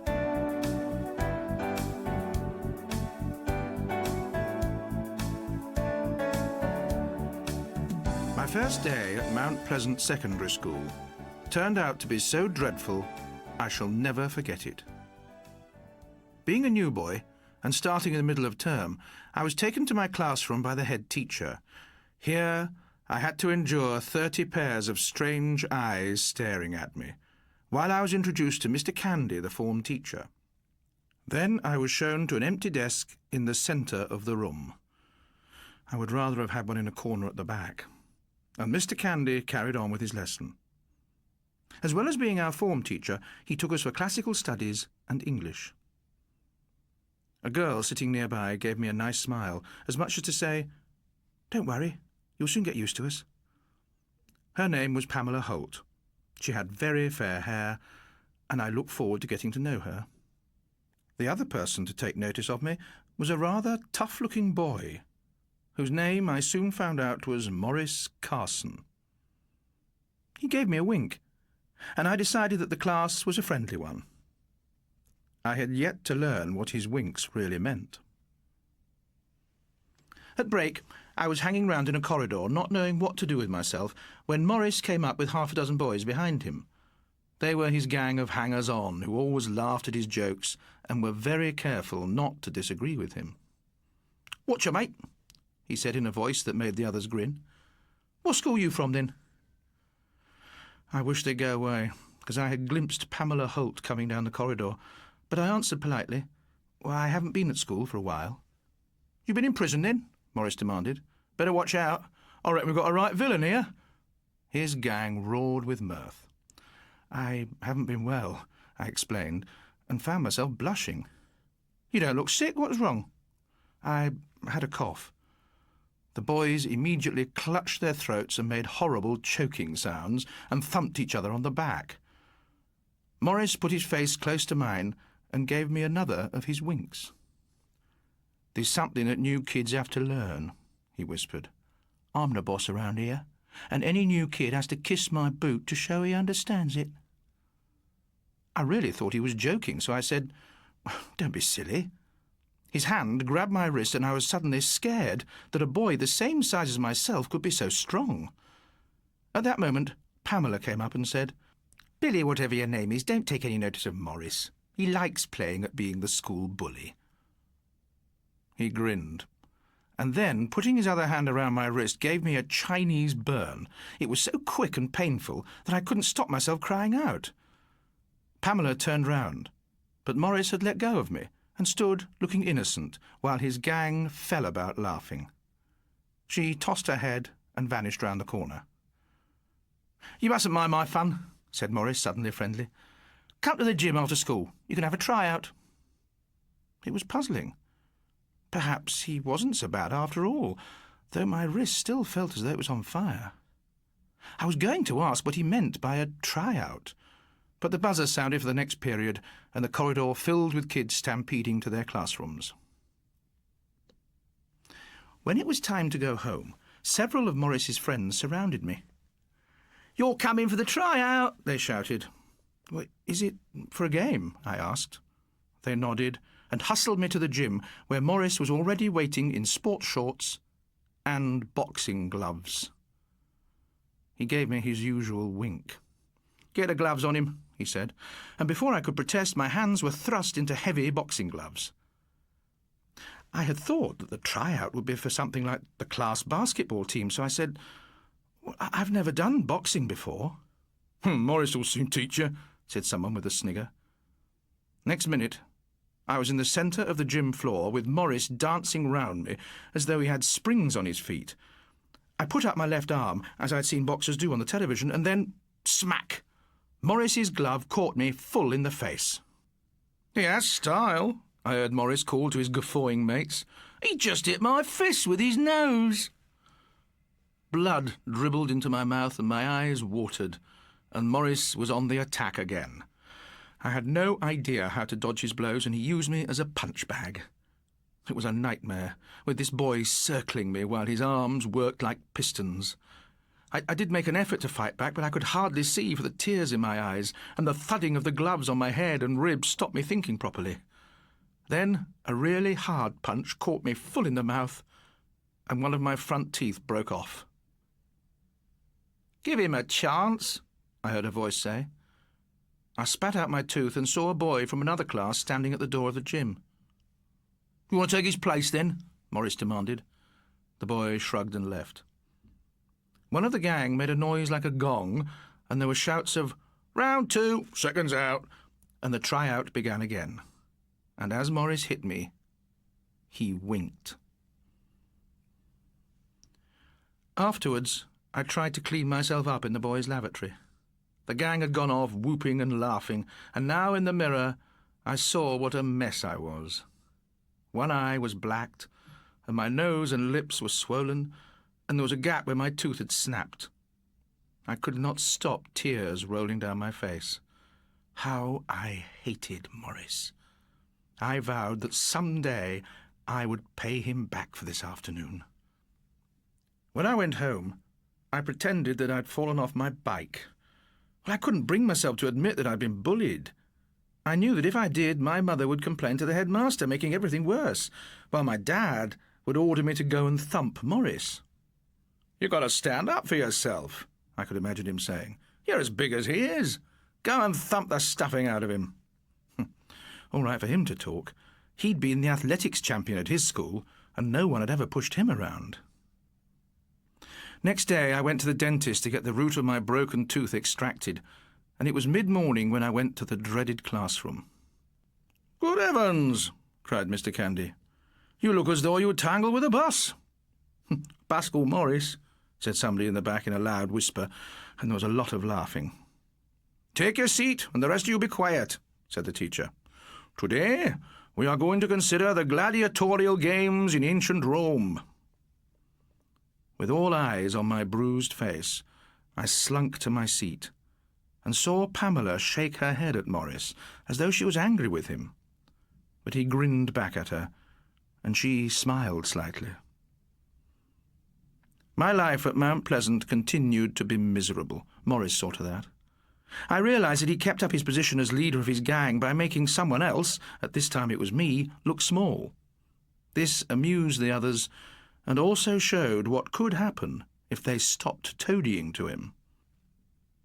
Each morning when I left home, I had a sinking feeling as I thought of the day ahead, wondering what trick Morris would play on me.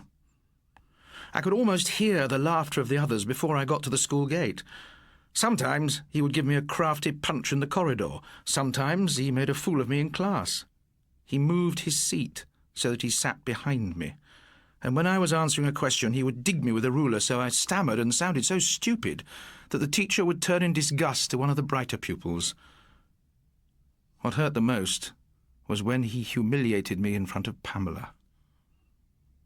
One day, before the lesson started, I was cleaning the blackboard in our classroom when Morris came in with his gang. "You sucking up to old Mars bars, coming in cleaning them boards?" he demanded. "No," I said indignantly. "He made me do it because, thanks to you, I couldn't answer that question on the Roman Forum properly." Morris ignored this, but made his usual threat. "The penalty for sucking up to teachers is to kiss my boot," he said. "Come on, teacher's pet, on your knees." At that moment, Pamela and some of her girlfriends came through the door, and for an instant I thought I'd been saved. But, at a sign from Morris, one of his mates jerked my arm up my back, and before I realised what was happening, I was forced down. Morris twisted his fingers in my hair and pushed my face towards his dirty trainer. "Oh, stop that, it isn't fair," Pamela cried. "It's an old English custom going back to King Arthur, the order of the boot." "Oh, Morris, you're dreadful," she said, but she couldn't help giggling. The sound of the teacher's footsteps in the corridor sent the gang scuttling to their desks, leaving me kneeling on the floor. "Am I interrupting your prayers?" asked Mr. Candy. "At this moment, I'd rather you concentrated on blackboard cleaning than devotions to Mecca." There was a dutiful ripple of laughter from the class, the loudest coming from Morris. As the term went on, things did get a little better. An Indian family moved into the neighbourhood, and one of the boys had the bad luck to be put in our class. Because his English wasn't good, he made an ideal victim for Morris, who never grew tired of mimicking him. But he did not entirely forget me, and the tricks and secret punches continued, so that I was still far from happy at school, and ashamed of myself, because I did not have the courage to stand up to the bully.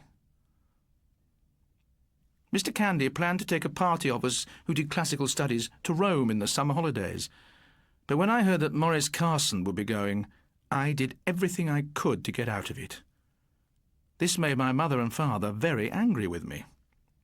"Turning your nose up at a trip to Italy?" said Dad. "Let me tell you, there were no trips to Italy when I was your age." "Oh, there were plenty of other things we could have put the money to, but we thought it would help you to get on with your studies," said Mum.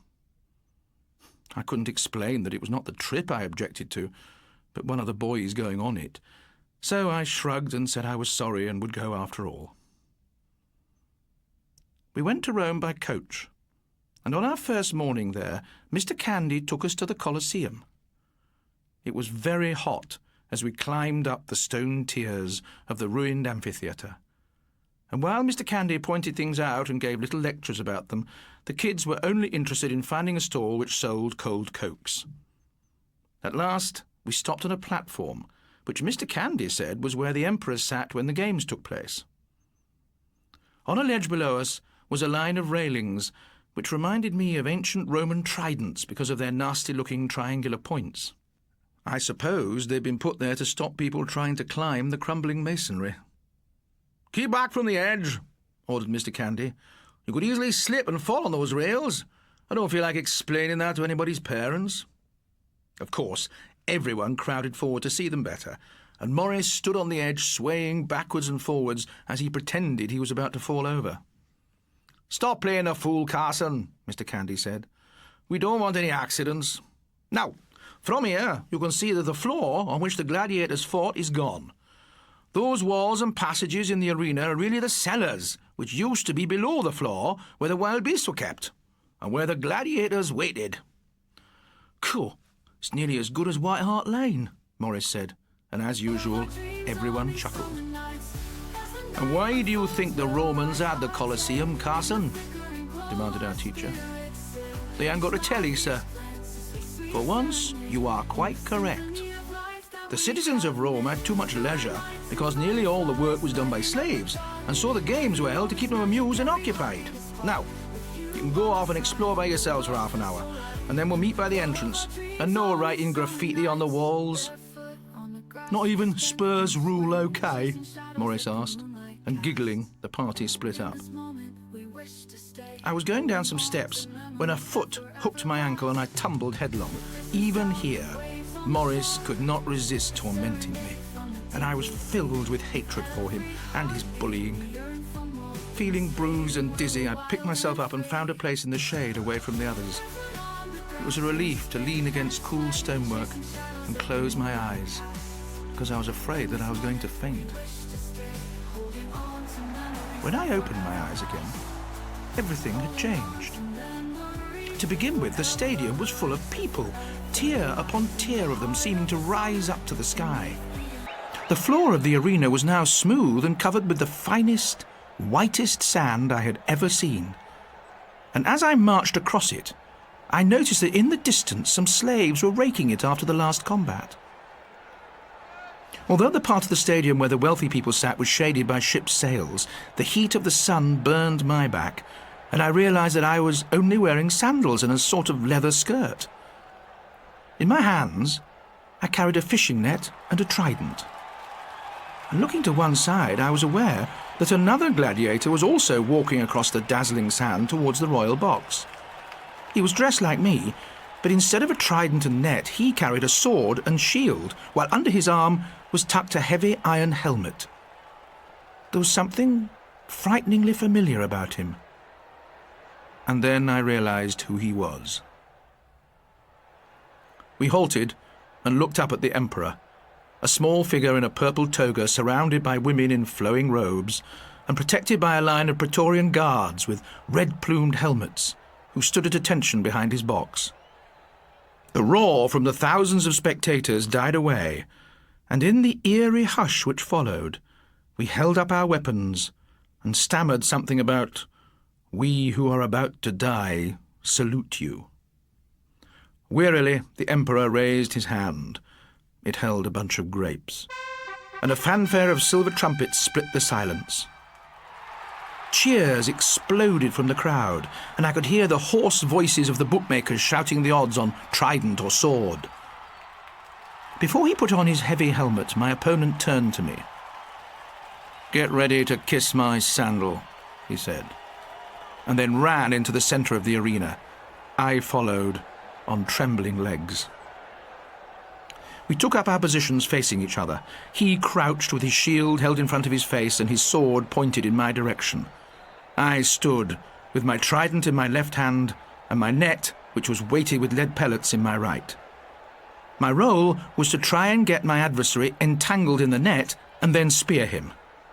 And I knew I would only have one chance to cast the net. Again the trumpet sounded, sending flocks of pigeons circling the Colosseum yet again, and then all was quiet as the spectators settled down to enjoy the combat. To their delight, the swordsman began clowning. He waved me to come towards him, and then danced away, taunting me as he did so. I knew that he wanted to panic me into casting my net at him while he was in retreat, knowing that once I'd made my throw, I would be no match for his sword and shield. Although the whole Colosseum sounded with laughter at me being made to look so foolish by my adversary's antics, I did not fall into the trap of making a false throw and losing my net. When I managed to get close enough, I swung it in a low circle but kept a tight hold of one end. Thanks to the lead weights, it flew out, and I would have wrapped it round my enemy's legs if he had not made a great leap into the air. The net swept harmlessly beneath him, and there was a roar of approval at his agility, and another as he caught the net on his sword point and jerked it out of my hand. Throwing it behind him, he advanced with his weapon held ready to lunge at my body, and stalked in a wide arc around me. Gripping my trident desperately, I had to keep backing away, and the sweat of fear felt as cold as ice water as it trickled down my hot skin. The swordsman played a cat-and-mouse game, forcing me to retreat just as he wanted. I dared not look behind me, but kept my eyes on his face, which was partly shaded by his helmet, watching for some flick of the eye or sudden twist of the mouth which would warn me that he was about to pounce. So I kept going backwards, until my feet got entangled in my own net lying on the sand just as he had intended, and I fell backwards. My trident flew from my hand.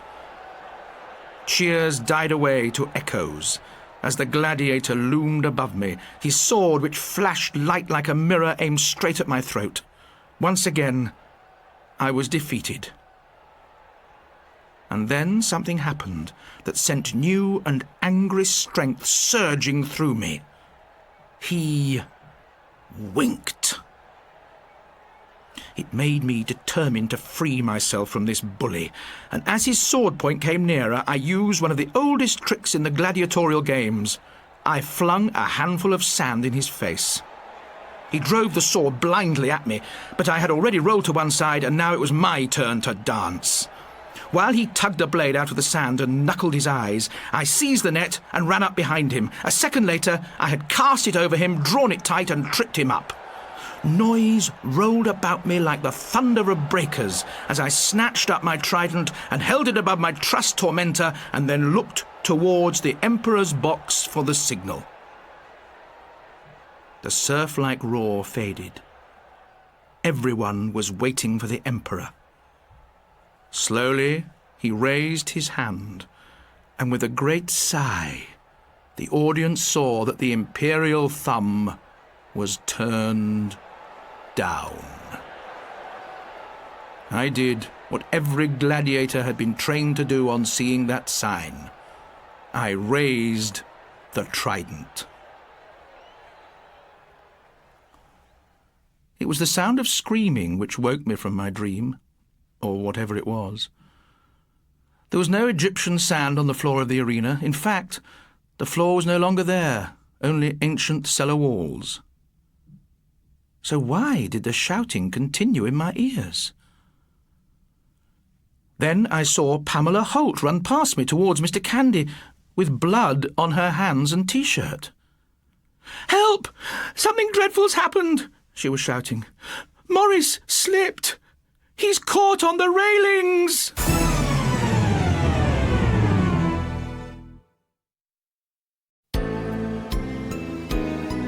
Care in the Community. Written and read by Anna Quayle.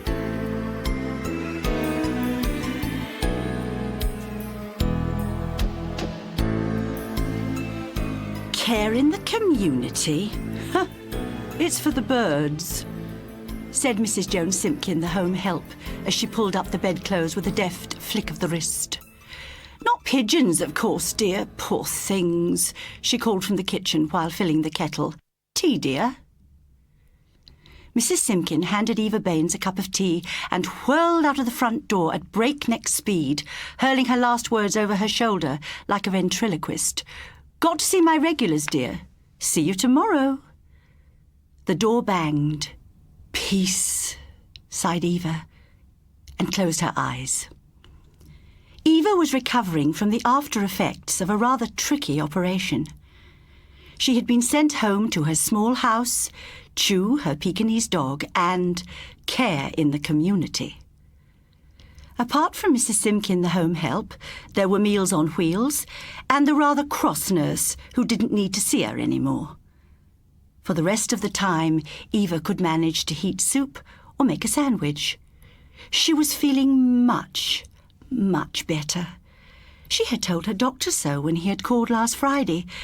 And "I'm not alone," she had reassured him. "The Twig sisters called to take Chew for her walks, and there are always the boys next door at number 3.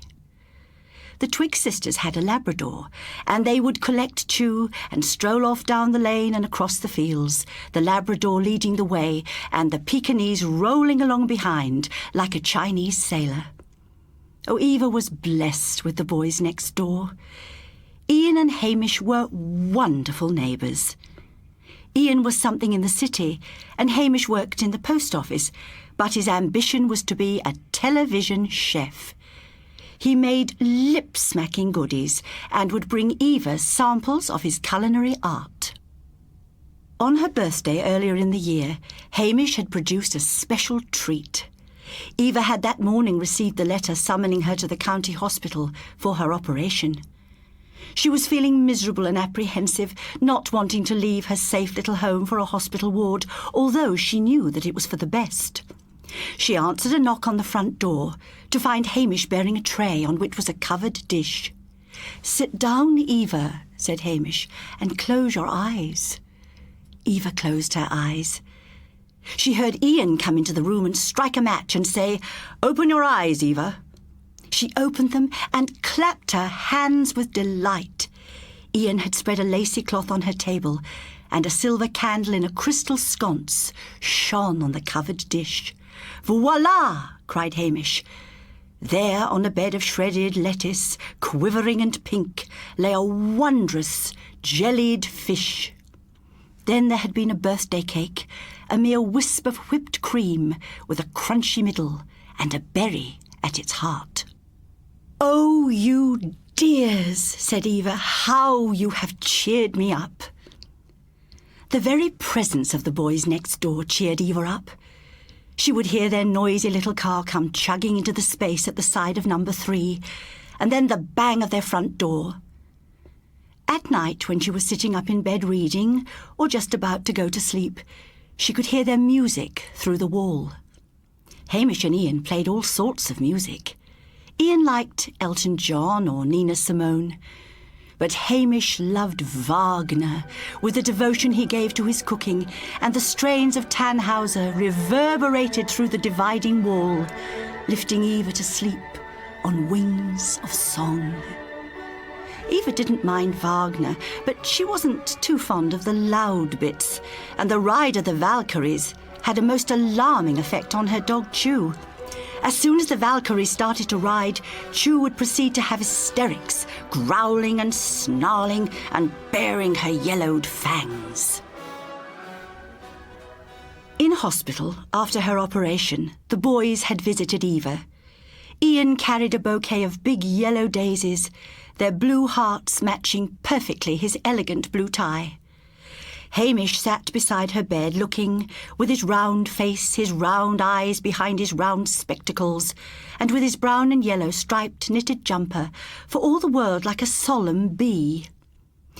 "Eva, dear," Ian had said, sitting beside Hamish on the next-door bed and adjusting the crease in his immaculate trousers. "There has been a series of burglaries in the neighbourhood, one of them at the manor house in the outskirts of town. Nasty, very nasty indeed. Eva, dear, when you come back home, you must make sure you don't answer the door to anyone." "It's all right during the day," said Eva. "The Twigs will be calling, and I am to have Meals on Wheels." "And we are in most evenings, and if we do go out, we will tell you, and you can get one of the Twigs to keep you company until we get home," said Ian. "Now, you know we have your spare front door key. If you're frightened at any time, just give us a ring." "Yes," said Eva, "but suppose I had no time to use the telephone." "Knock on the wall," said Ian firmly. "Just knock twice, and we will answer." "Oh, how kind you are," said Eva. "It will only be for a week or two, until I get on my feet. I have been told I am to take it easy until my stitches heal." Eva lived in the middle one of 3 terraced cottages on the outskirts of a small seaside town. The people who owned number 1 lived in London and used the house for occasional weekends, but now it was the end of summer and number 1 was shuttered and empty. On the other side of the road, a pub, the Nautical Mile, was open at odd hours, the publican spending a great deal of his time at a more salubrious establishment, the Feathers, in the centre of the town. Next to the pub was Wang Lu Fish and Chips, its pale light shining into the early hours, serving the people from the holiday flats that sprouted round the bend of the lane leading to the busy main road. After the home help had left, Eva slept fitfully until Meals on Wheels arrived. She didn't feel like eating much, and as she pushed her mince roll to the edge of the plate, she read the lead story on the front page of the local newspaper. Next to enormous fish caught by local man, pike no match for Ted Weems, was the report of a burglary at a big house down by the river. The owners had been tied up and threatened with a knife by two men with stockings over their heads. Eva was unable to face the suet pudding and custard. What if she were to be burgled during the night? How silly! Why would anyone want to burgle her house? What valuables did she have? The TV set and the dining chairs her aunt had left her, and a few good bits of her mother's silver. Anyway, with the evening the boys would be home at number 3. Eva sat at her front window and watched the birds and dozed in her chair again, sleeping through the last bird calls. She woke to find that it was evening. The boys must be home by now. Feeling safe and still sleepy, Eva heated some soup and turned on the TV, only to see a news item on South Today about holiday break-ins and how to fit safety devices. Eva never knew what click of latch or creak of floorboard woke her. She sat up in terror, not daring to turn on her light, and felt for the dog. She knew by the gentle rise and fall that Chew was asleep. Had she heard a noise? Yes, there it was again. Someone was in the house. She pressed herself against the head of the bed, trying not to scream, staring through the darkness at the outline of the bedroom door. Someone opened the door and turned on the light. A man came into the room. An ordinary young man wearing ordinary clothes. He came to the foot of the bed and looked at Eva with blue, disinterested eyes. Unable to move or speak, she remained paralysed as the young man asked her softly for the money he said he knew she kept hidden. "All old bitches like you keep their money near them," he said. He produced a small, shining knife and told her in detail what he intended to do to her if she didn't hand the money over. Eva saw him through a mist. She knew that she was about to faint. As she gazed with horror at the young man who was about to kill her, the word knock came into her head. Knock, and then again, clear as a voice, knock twice. Taking a deep breath, she raised her fist and knocked twice on the wall. "I've got friends," she croaked, her mouth dry. "They've got a key." Silence. Where were the boys? They must be fast asleep, too late for them to hear or help her. Even as the intruder moved toward her, knife in hand, 3 loud knocks sounded on the other side of the wall, and at the same time, on a great surge of deafening sound, the Valkyries came riding into the room. The ride of the Valkyries woke Chew. As the hated sounds blasted in her ears, the old Pekingese became once again the lion dog of her ancestors. With a great battle cry, she leapt forward as if galvanized, and baring her terrible yellow fangs, bit the burglar on the hand. The 3 great blows on the wall, the surging sounds, and the fury of the strange little dog were too much for the young man, who dropped the knife and bolted out of the house, to be caught halfway down the lane in a citizen's arrest by Mr. Wang Lu. Mr. Wang Lu, who had been about to close his shop for the night, saw the wildly fleeing figure and set off in hot pursuit. Though small, Mr. Wang Lu was a karate black belt and, quick as a flash, pinned the burglar to the ground. Eva was too exhausted to be interviewed by the police that night. She was given a sedative by the doctor and slept. The following morning she awakened refreshed to a bright and sunny day. A police officer called to take a statement. The miscreant had been apprehended, he told her, and over a cup of tea he congratulated her on her courage. After a pause, he cleared his throat and asked, "By the way, did Eva have a key to number 3? And did she know of any next of kin?" Then he came out with the devastating news. Mr. Hamish MacDonald and Mr. Ian Grant had both been killed instantly in a head-on collision with a lorry early the previous morning. "You're a very lucky lady, Mrs. Baines," said the sergeant as he took his leave, "seeing as how, with those 2 poor gentlemen gone, you were all alone last night." "Poor old thing, she doesn't seem to know what hit her," sniffed Mrs. Simpkin to the Mrs. Twig when she met them in the lane. After that nice young sergeant with the sandy hair broke the terrible news, double tragedy it said in the paper, she cried for a while, and then I gave her a nice cup of tea and 2 Marie biscuits. Poor old dear, she's all alone at night now. Talk about care in the community. Typical, I told her. Just when you need them, there's no one there. Funny. She shook her head and seemed to quite cheer up.